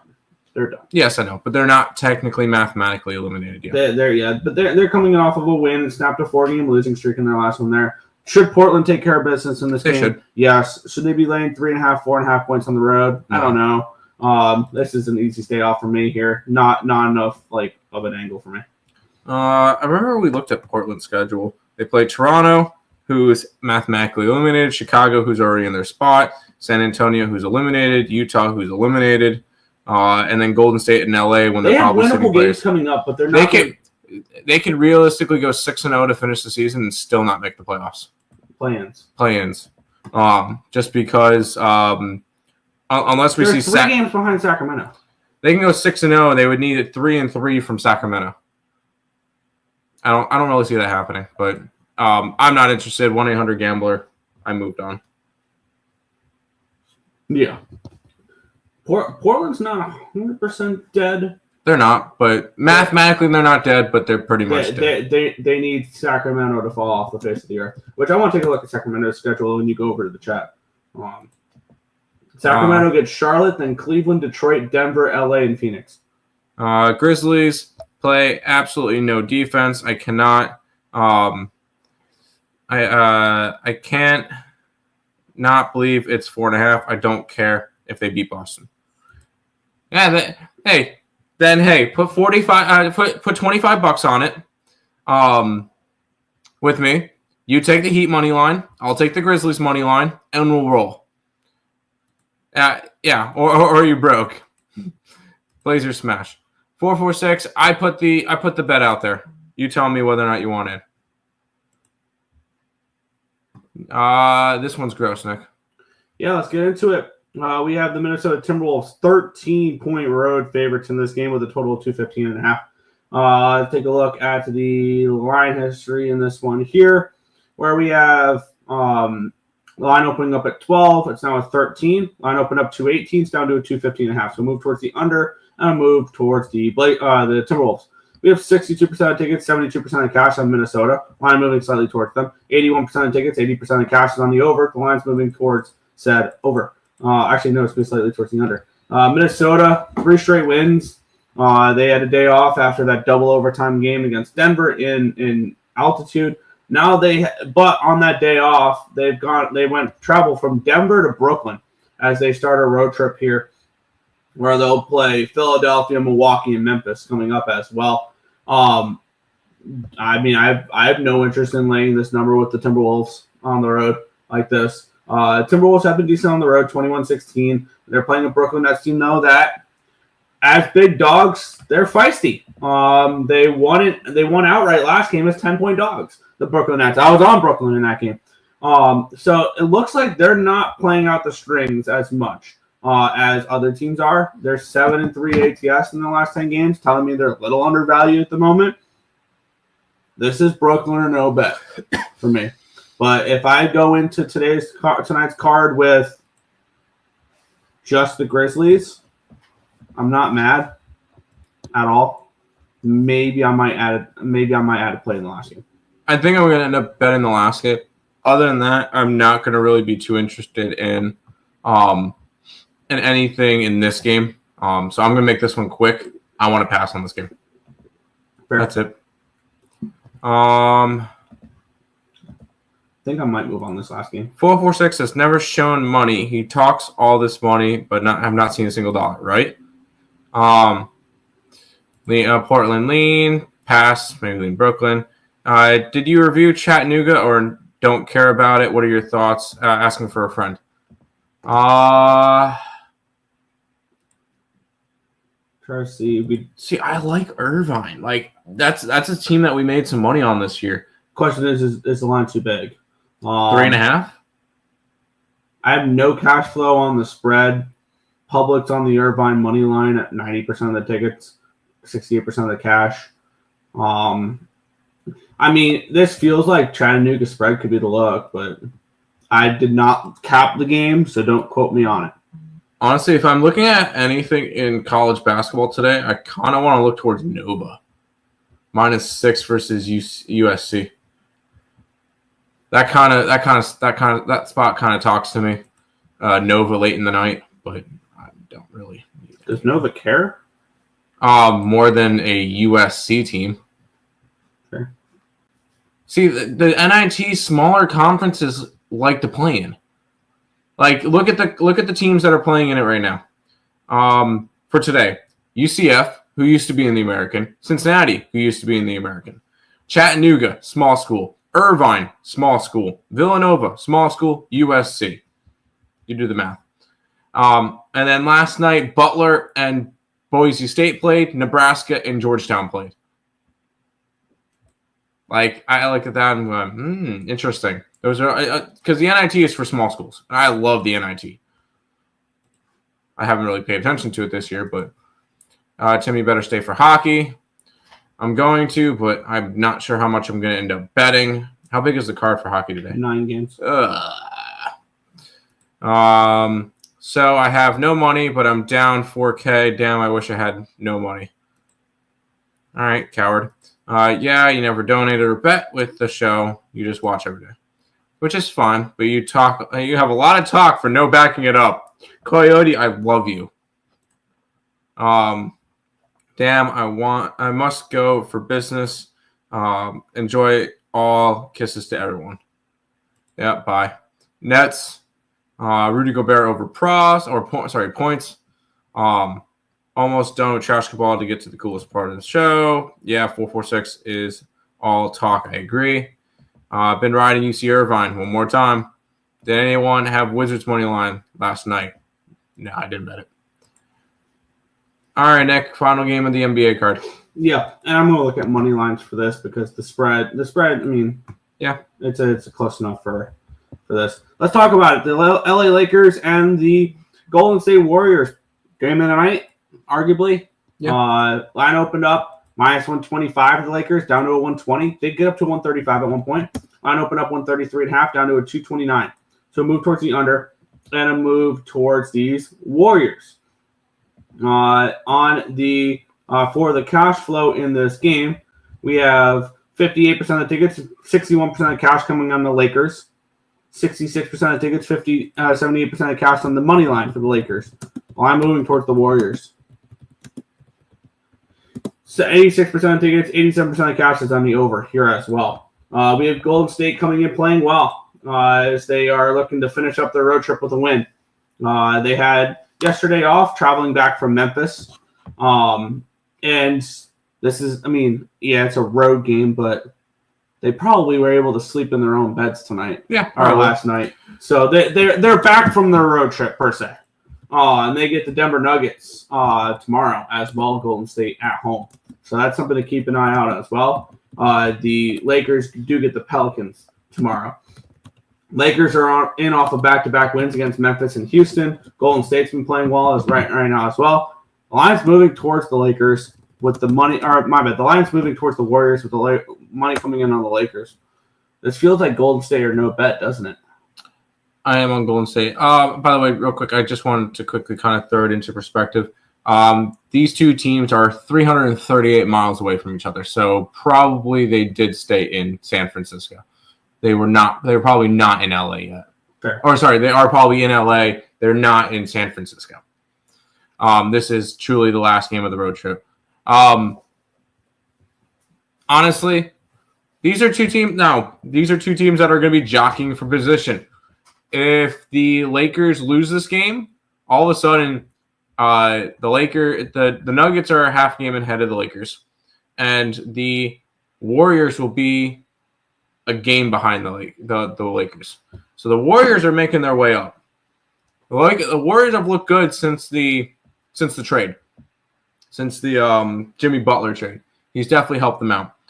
I would love to see the Lakers and the Golden State Warriors play in the first round, and then the winner get Oklahoma City, so that we don't see any of them. But I look at this game. I think this is a good spot for the Warriors. I'm grabbing them. I got them plus 105. And I just both teams care. This is not a situational spot that neither team cares, because these are teams that are jockeying for positions. It's just who do you want to play, and home court. So I like the Warriors in this one. Yep, I took the Warriors plus 105. Even though I like the Warriors in this game, can I throw out a player prop on this one potentially as well? Okay. Curry scored 52 points last game. Take him under. Under 25.5 points, minus 110 over on Fanatics. Dirty, but I like it. Because you think maybe the Lakers will focus more on Curry and other players can get the ball, like Jimmy Butler, things along those lines. Maybe. Draymond Green. I don't hate that option. Curry goes for 20 points but gets 10 assists instead. I could definitely see that. Under 25.5 for Curry. I like that. I like that. I don't bet player props, but if I did, Curry under. I like that. UTC had like 13 straight wins to end the season. Yeah, they didn't get in because it was UC San Diego that got in from their conference? Mm-hmm. From the Big West? Big legal books don't have Nova in those games. Oh, Nova's not in the NIT. That's the CBI. That's that's the CBC or something like that. That's the CBC? Something like that. It's not a sanctioned event. So like offshore books will have those lines, but not recreational books. It's like the MGM. Huh, interesting. Yeah, so that's not a legal sports betting event. heard in America. Road Warriors, Lakers now. 446 has money, but you cannot support the guys that give you 2+ hours a day over the last 2 years and not entertain. Yeah. 3.5 Not years. a good look. 3.5 years because we started in November of 21.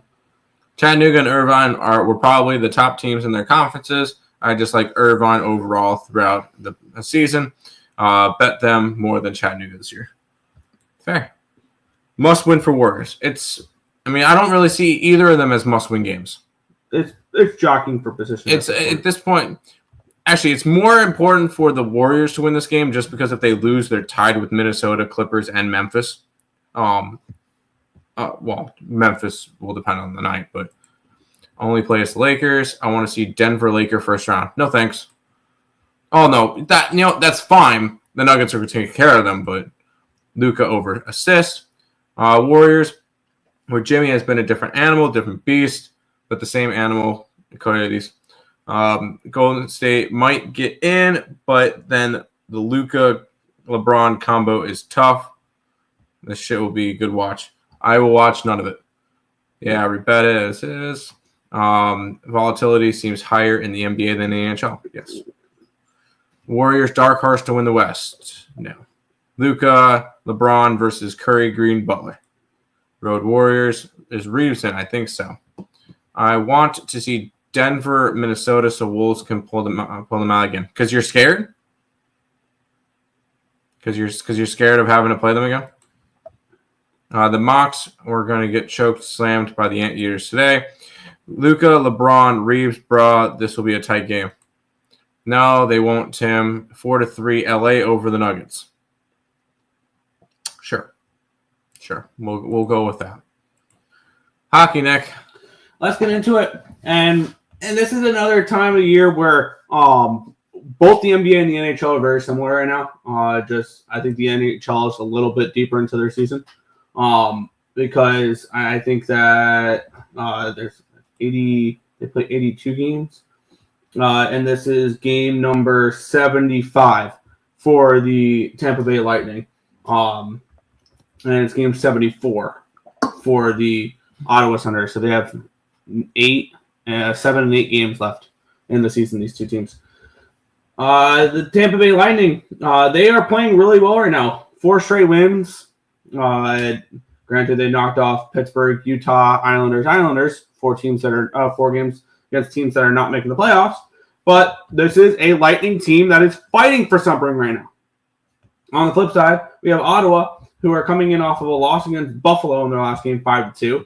They've basically got their playoff spot not locked up, but they're pretty safe in the spot that they are in right now. The Ottawa Senators, because they currently have a 5-point lead over the Montreal Canadiens for the first wild card spot, and they have a 5-point lead over the Rangers for a playoff spot in general, and they have a game in hand on the Rangers. So something to keep an eye on there. And then they have a 7-point lead over Columbus with a game in hand on Columbus, and then it goes down from there. And this is a Tampa Bay Lightning team that is currently fighting with the Leafs for the Atlantic Division.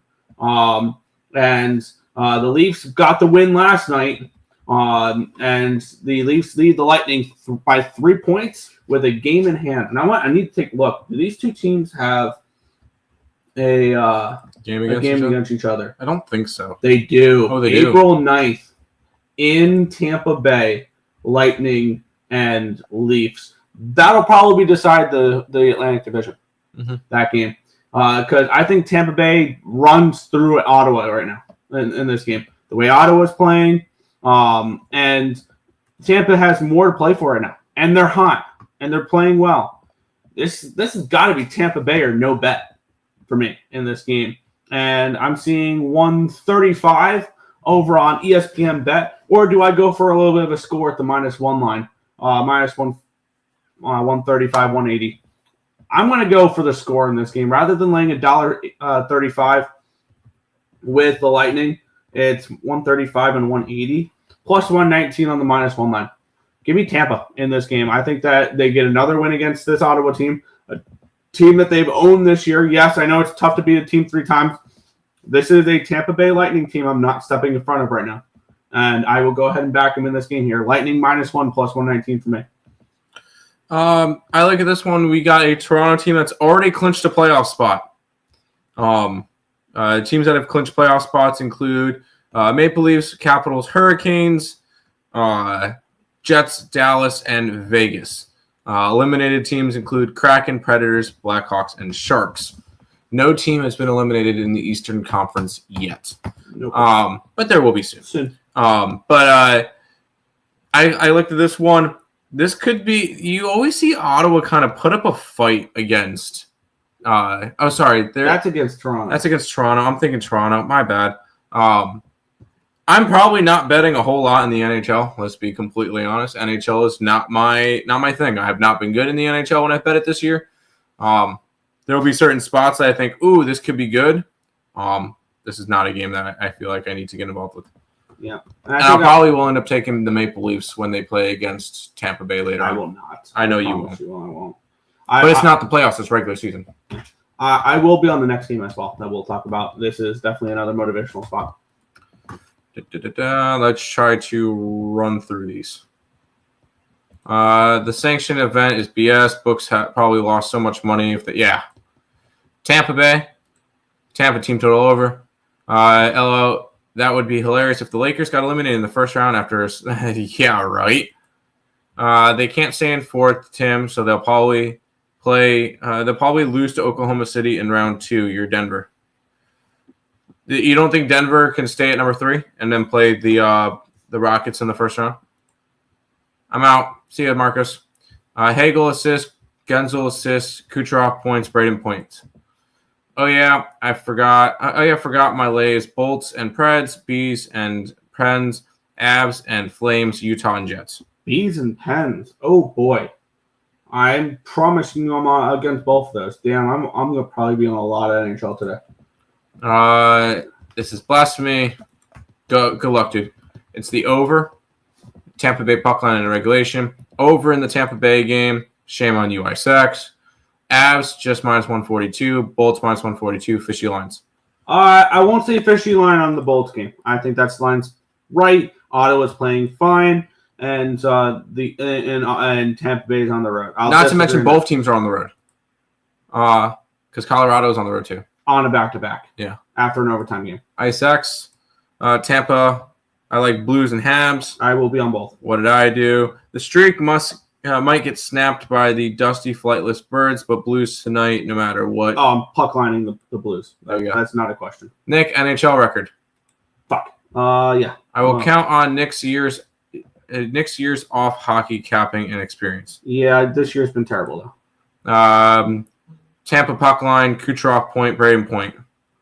Tampa Bay too low. It's -142, not -135. Keep in mind these lines were from about almost 2 hours ago. Yep. Preds money line seems nice. I think drew a draw, and it might actually look towards Columbus. 3-time win. Where's Tasaki 6'9" Treyway? Don't know what that means. I saw 3 lines, and they were fishy. Y'all like UTC to win both and score 75. Honestly, I didn't touch that game at all. Let's keep on rolling, Nick. I moved on this one too. Talk about motivational. One team has given up, the other team is not. We have the Montreal Canadiens off of back-to-back wins against the Florida Panthers. But this is a very motivated Montreal Canadiens team. We'll talk about them. Their place in the standings right now in a second. On the flip side, the Boston Bruins have mailed it in. This is an easy fade for me of the Boston Bruins. Lost 9 straight. I'm going to be on Montreal -1 here and -127. Let's talk about it. It is 9 in a row that the Boston Bruins have lost. Granted, the last 2 losses and 3 of the 9. They've lost by the puck line in 6 of those 9 losses. So this is a Bruins team that is really struggling right now. They mailed it in at the trade deadline, trading away Carlo and Marchand and Coyle and drawing blanks on. Swayman's been terrible this year as well after getting paid. This Montreal Canadiens team, and I get it. People are going to be looking at it. Boston's dominated Montreal. 5 straight wins for Boston over Montreal. 9 of the last 10. How many of those Boston teams had no Marchand? None. How many of those teams had no Bergeron? None. How many of those teams had no Coyle? None. Maybe some. Like, this is a different Boston Bruins team that is fade the rest of the season. They did the trade deadline the way the Islanders should have, trading off everybody. And they're going to benefit long term because of it. And I'm going to fade them. I'm going to fade them some more. Montreal -1 here for me, -127. I'll be honest. I'm looking at the card. I probably want to get to 1 play today on the hockey card. So I'm not gonna be breaking down games. I'll let you do it. But I'll break down 1 game that I like. Go ahead. Look ahead spot for the Avs. Blues up next. I would think championship games go under. They could. Would you? What were the lines considered fishy? Icex. For me, it starts above some, including Avs and VGK as well. I don't see VGK as a fishy line. No, they're at home against Winnipeg. Yeah. BS. Bees would want to sweep the Habs after Habs beat the Cats. I need to see something out of the Bruins. There you go. I'm seeing either Tampa 4-3 or 3-1 result. I'm out. Good luck. Good luck to you too. Bruins over 5.5. Habs team total over and settle on 1.5. I can see that. Geeky. Anytime goal. We actually agree on the ice. Bruins tonight. Canadians being this big of a favorite in a rivalry game. Yeah. Caulfield. Yep. Bolts, Sens, Kings, Utah, Jets, Vegas. Oh, wow. I'm against you a decent amount. I don't see the Jets Vegas one, but that's the game I like. So we agree on Ice X. I'll be on the draw, maybe a lean towards Boston. I usually like to back the Canadians at home. Habs money line. That's the beauty and the major reason why I have Bruins. LO that fucking rivalry. The Habs and the Have-Nots. My twist Bon Sancho Panza. The Habs and Have-Nots. Let's go Canadians. Habs in regulation. No, I like it.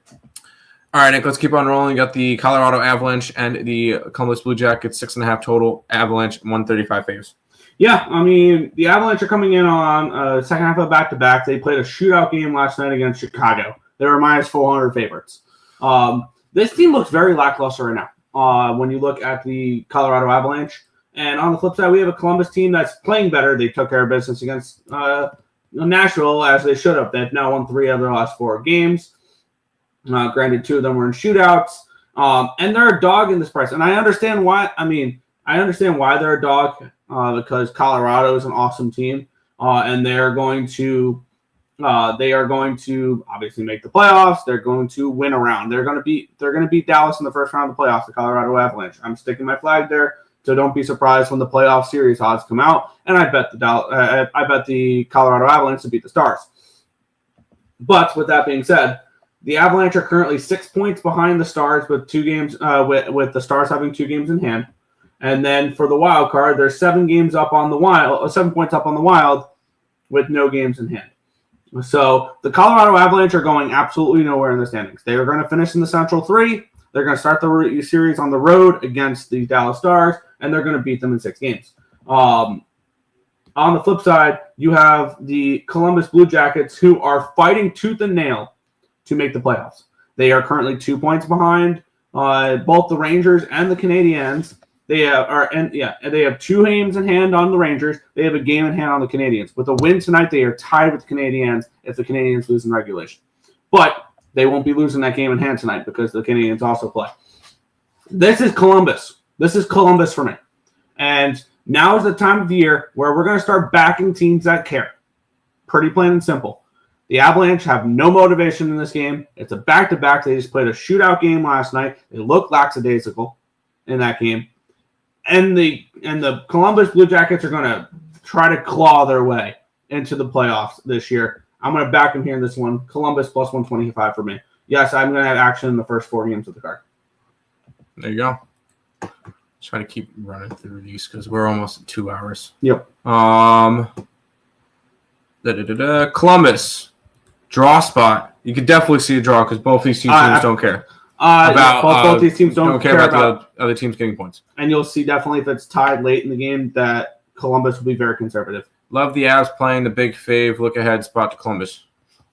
Columbus first period and full game over. Fantilli. Columbus is a system team back at home, fade on the road. Makar over points. I have one question. How the fuck did the Bruins become so bad this season? They traded everybody away, and they lack center depth. You take a look at that, and I wish I had Boston under this year for futures. I was looking at that for Boston under. Boston missed the playoffs. It was just one of those years. It's like, is it eventually going to happen? Is it eventually going to happen? It happened. You saw that center depth that the Boston Bruins had, and it was Pavel Zacha playing on the top line. Like, that's not going to win you hockey games in the NHL. No. Over in the Columbus game, Avs puck line, Menchenko, Bruce Jenner, Columbus team total over. Don't hate that. Wait, I don't know why I wrote that. I don't know what you're talking about. What about under 6.5? You can see that. Monahan assist. Avs have been disappointing this week. They come up lackluster against Calgary and Chicago. Bob Oliver, thoughts on Columbus over in the team total for the first period? I don't hate that. Ice-X, what are you sipping or smoking? Ask for 446. And then a bunch of players in the same game parlay. I'm in tears. Ha. Oh, yoy, Nick. Yeah, I mean, if you guys have been watching the show at all the last couple weeks, you know exactly where I'm going in this game. This will be, I think, the last of 4 straight games that I'm betting to start this NHL card. It's Blues puck line. Pretty simple. It's Blues puck line for me. I got plus 115. And it is Blues until they lose. Pretty simple. They've won 10 in a row. I've been on them every single game in that winning streak. I'm on them 11-1 to make the playoffs, and that's looking pretty good right now. And I have a feeling if the St. Louis Blues are not careful, they're going to play the Dallas Stars in the first round, or not the Dallas Stars, the Winnipeg Jets in the first round of the playoffs, rather than the Vegas Golden Knights, if they pass the Minnesota Wild in the wild card race there. Nope. No, my bad. Reverse that. If the Blues are, the Blues will be playing the Vegas Golden Knights instead of the Wild. The Wild will be playing Winnipeg, which would make me like the Wild a little bit more in the playoffs. If that was the case. And this is a Blues team that I'm just going to continue to bet on until proven otherwise. 10 straight wins. They are the best team in hockey right now. Like, if I was creating power rankings based on how teams are playing right now, there's nobody playing better hockey in the NHL than St. Louis Blues. They're now 41, 28, and 7 on the year. They are pretty close to not locking in a playoff spot, but they're every game passing, they get closer and closer to it. Even though they are in the 8th seed, they have 2 games. Granted, Calgary has 2 games in hand on them, but they're up 7 points on them. The Blues are, and this is a spot where I think the Blues win again, and against a Pittsburgh team that is done at this point. They're not complete fade material, but I'm not interested in backing them either. This is Blues puck line for me at plus 115. There you go. How many teams go to playoffs in the NHL? The 8 in each conference. 3 from each division, 2 wild cards. Yep. I could see a first period over in Columbus. Yep. Blues look ahead spots the Avs, Jets, and Oilers. Okay. But at the same time, they still need to win games. It shouldn't matter. Real teams get into the playoffs on merit in hockey, unlike every other sport. Pens, money line, go flightless birds. Draw spot. I could see a draw. No. Blues puck line. Sorry. No. Blues revenge spot. Would be a shame if Blues lost in regulation to the Pens. Blues in the under. They already have. Rust over points. Shh. I wonder what friend of ESB Jordan Binnington thinks about the game. Blues money line. Crosby anytime goal. I guess that's why they call it the Blues. Hockey had real playoffs, not like the NBA. I trust me. I'll tell you, I hate the NBA playoff structure. I do. St. Louis. Let's keep rolling, Nick. We got 5 more games left. Yeah, and we have the Dallas Stars taking on the Winnipeg Jets. We have the Dallas Stars minus 290 favorites in this game now. We're seeing 295s with a total of 6 in this game. Looking at the standings, I mean, it's not far-fetched that the Dallas Stars can win the President's Trophy this year. They are 4 points behind the Winnipeg Jets with a game in hand, and they could be the number 1 seed in the Western Conference. And they're 3 points behind the Capitals with a game in hand. So it's not far-fetched that the Dallas Stars, if they continue playing the way they are, can win the President's Trophy this year. On the flip side, we have the Nashville Predators, who kind of mailed it in. They are coming off of an 8-4 loss against the Columbus Blue Jackets. They've now lost 4 in a row against St. Louis, Vegas, Philly, and Columbus. 3 of those teams are playoff teams. The other one is on a coach's bump. So they've had a little bit of a rough trip there. And all of a sudden, things have clicked in Dallas. 6 straight wins against Philly, Minnesota, Edmonton, Calgary, Seattle. Now Seattle, it's not the greatest of wins, but they're wins. I mean, I'm not laying this number on Dallas. I'll promise you that. But I have no interest in Nashville the rest of the season, most likely. So no play here for me. I think Dallas can very well win the President's Trophy this year. I mean, they're only 4 points behind. Not crazy. I want to see what the odds are for the Dallas Stars to win the President's Trophy. They're not going to, but they're not. I could see a bashing 9-2 or 5-1. Jesus fucking Christ! Not 9-2, but yeah, I can see an offensive explosion. Drawing the under. I like paying Nashville. As long as a Western Conference team wins the West, I'm fine fading whoever's in the first round. What? As long as a Western Conference team wins the President's Trophy. Okay, yeah. Okay. The Jets are even money. The Capitals are plus 170. The Stars are plus 370 to win the President's Trophy. Don't hate that. Stars team total over. We have similar situations like the Crack Knucks. Stars lost to Preds at home 3 in a row. Stars puck line. President's Trophy. I got what you meant. Wyatt Johnson goal. Plus 160. Hence Preds money line. Robertson anytime goal. Grudlund anytime goal. Duchesne anytime goal. And Robertson anytime goal. You got a lot of goal scorers. You got to hope that there's offense. All right, Nick, let's keep rolling. The LA Kings and the Utah Hockey Club. Minus 125 for the Kings. Total of 5.5 in this game. Is their motivation in this spot? And that's really what I'm capping on the last less than 10 games of the year. The LA Kings, they're a team that's really struggled on the road this year. 14, 19, and 5. But they're 28, 4, and 4 at Crypto.com Arena in LA.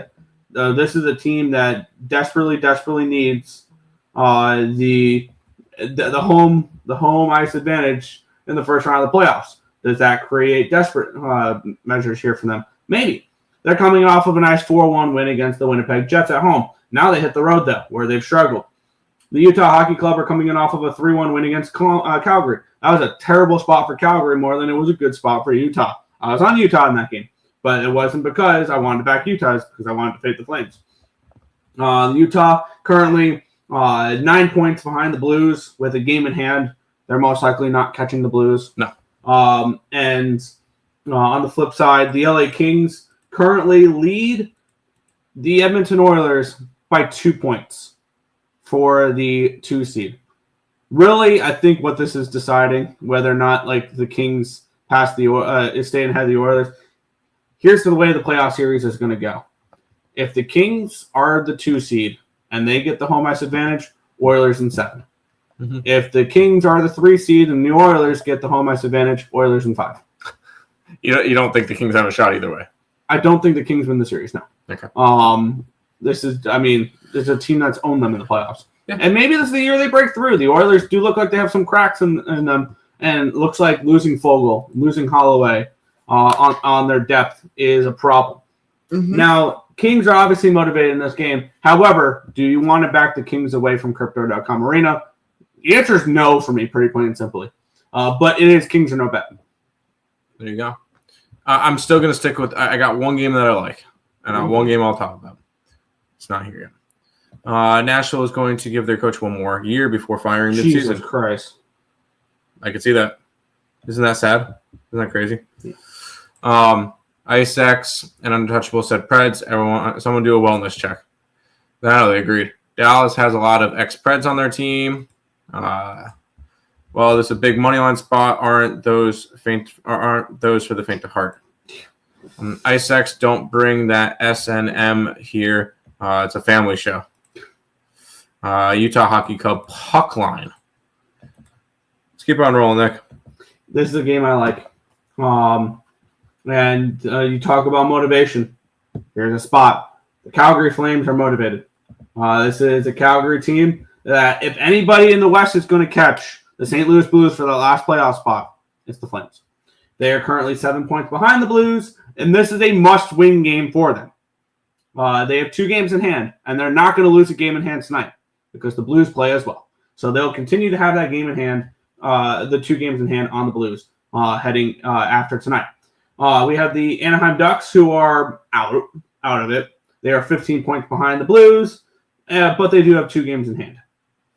So they have 8 games remaining. The max amount of points they can do is 90. When you look at there with the Blues, if they win tonight or get a singular point, the best they can do is tie the Blues. If the Blues beat the Penguins, the Ducks are eliminated from the playoffs, and it'd only be the Flames, the Canucks, and the Utah Hockey Club that the Blues have to worry about remaining on in the standings there. And I think this is a game that the Calgary Flames take care of business. I faded the Flames in the last game because it was a terrible spot for them. It was the second half of a back-to-back, a third game in 4 nights, and they were playing a bunch of overtime. Now, this has been a feisty Ducks team. But this is a desperate Flames team that I'm going to back desperate teams during down the stretch here. And I'm gonna use motivation versus teams that might not 100% care. And the Ducks are a team that are going to show up a little bit. They are. But talent-wise, I don't think they're good enough. And this is by here. I'm going to be on the Flames on the -1 line at -102. I want to back these teams that are desperate in these playoff spots and trying to get playoff spots, playing for seeding, things along those lines, playing for divisions. I think the only team that I think has motivation that I'm not backing today at the moment is the Kings because I don't trust them on the road. So for me, Calgary Flames -1 at -102. There you go. Ducks, Bob Oliver. Now this is a fishy draw line. I'm rooting for the Flames to kick the Blues out of the last playoff spot. Flame on. Leo Carlson, Zegras assist, and Flame on -1.5. Here's the game, Nick. I think you probably know where I want to go with this one. Vegas Golden Knights and the Winnipeg Jets. Golden Knights are -120 with a total of 5.5 in this game. The 2 top teams in the Western Conference right now. I take that back. The Stars are above the Knights, but the Knights are number 1 in the Pacific Division, trying to hold off the LA Kings, which they are 5 points up on, with 8 games to go, both of them there. Taking a look at this matchup here, the Jets are coming in, I believe, off of a loss in their last game against the LA Kings. They lost 4-1, which snapped a 3-game winning streak for them. On the flip side, the Vegas Golden Knights, they're coming in off of a loss in their last game. They lost to the Edmonton Oilers as -165 home favorites. And this is the Vegas Golden Knights team that I don't know if they've lost back-to-back home games this year. They're 27-8-3 at home this year. I want to take a look if they've lost back-to-back home games at all this year, because I don't think it's happened. November 11th and 17th, but they had 2 road games in between. For that, I don't think they've lost back-to-back games at home, though. Yes, they have. My bad. They did. They lost back-to-back home games on January 9th and 11th. They didn't care for the New York teams. The Islanders and the Rangers beat them back-to-back games. It's Vegas or nothing, I think, for me, if I'm betting this game. Ultimately, not a game I'm getting involved with. I don't think I'm going to get involved in that last game either, but I would only look towards the Golden Knights. Vegas puck line. There's my one play for the day.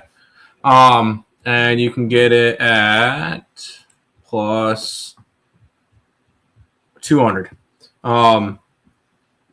You got a Jets team that's still fighting for the President's Trophy.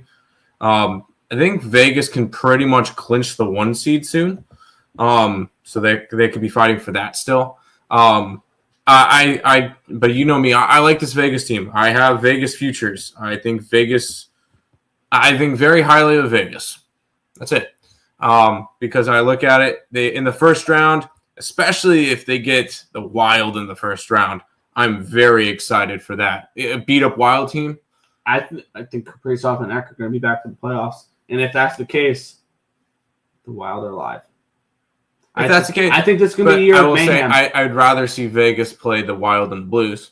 And then the fact that they would go up against the winner of the Kings Oilers, I think if the Kings win that series, that's very, very favorable. This year's going to be a bloodbath for playoffs. I think Vegas has a very, very good path to at least the Western Conference Finals. And if they make the Western Conference Finals, they'll either play a Dallas Stars team who had to go through Colorado and Winnipeg, or a Colorado team that's gone through the Stars and Winnipeg, or Winnipeg who's had to go through the Blues. Like the Blues or Wild, and then either the Stars or Avalanche. So that's not a fun trip. I love the path for Vegas. Vegas puck line. I'm going to roll with them. Fair. I'm staying off of the spot. But draw spot for the Flames. I can see a draw in this game too. Winnipeg. Vegas, yes. The money, but the line didn't add up for Calgary, minus 162 with 80% of the money on them. It makes sense. I don't care about line movements in hockey. Jets, no. Ice X, watch it here. I watch it there, pal. Some of us have Blues to make the playoffs a big plus money. I got 11-1 on them. If anything, screw the Minnesota Mild. They don't need the playoff spot. They have the Timberwolves and Trasker Ball. Yeah, who is not really all that great. Anyways. Oh my gosh. I mean, my Canadian team are the Flames. I gotcha. That asshole insert picture here. Tim betting against the Jets. Yep, I've done it before. Has there been a 2-team combo season this year, like the Wolves and the Wild Yankees and Giants? No. Ice, I thought you were a Boston guy. He is. He said he was their Canadian team because that would definitely boost sales and viewership and attendance and cross attendance. No. I don't Detroit. When they had the playoff run with the Lions and the Tigers. Oh, there you go. Connor 2+ points. Timmy convinced me. Shiny helmets, shiny knights. There you go. I am, sir. LOL. That's why I love saying play 'em on. All right, Nick. Final game of the day. Let's get through it. Yeah, we have the Edmonton Oilers. They're minus 260 road chalk against the Sharks. Obviously, the motivation's there for the Edmonton Oilers. It is. The question is, do you want to lay minus 110 on a puck line with them? No. Because that's the only way I'm looking in this game is I'm puck lining the Oilers. That would be the only way I can look at this spot. You do have the Oilers off of a nice win. They won 3-2 against the Vegas Golden Knights in Vegas. Now they head to San Jose. This is a team, though, that is 2 points behind the Kings. And if the Oilers win and the Kings lose, then they're tied. And then we have a really good race down the stretch where I think they might play one more time. Heading down the stretch here. Upcoming games. They play twice. And here's the thing, though. The one thing I'm worried about the Oilers and the Kings in their matchup against Utah as well, they play on the 5th. These two teams play on Saturday. That's a big matchup for the playoffs. That's a huge 4-point swing game. They also get each other on the 14th as well. Very condensed schedule going down the stretch here the last 2 weeks for the NHL. So that's something to keep in mind as well. The Oilers get the Sharks 3 times. That's very favorable. Very favorable. Here's the Oilers' remaining strength of schedule. And this is the reason why I think they get the 2 seed. San Jose, LA, Anaheim, St. Louis, San Jose, Winnipeg, LA, San Jose. Other than San Jose and Anaheim, though, they played nothing but playoff teams. But that's half the games. There you go. I'm just taking Vegas. My favorite Canadian NHL team doesn't exist anymore. Bring back the Nordiquist. Nordiques. Sorry. Oilers over in the draw, 5-2, 4-1, 3-1, something like that. Or the Oilers will either slap around the Sharks or be in an unnecessarily close game. This will be 7-1 Oilers or 2-2 heading in overtime. There's no between. I had to look up that one. There you go. All right, Nick, we've been live for 2 hours and 15 minutes. I'm hungry. I want to go get lunch. We're going to head out here. We'll post up the card in a little bit, and we'll see you guys then. We'll see you guys tomorrow. Peace out, guys.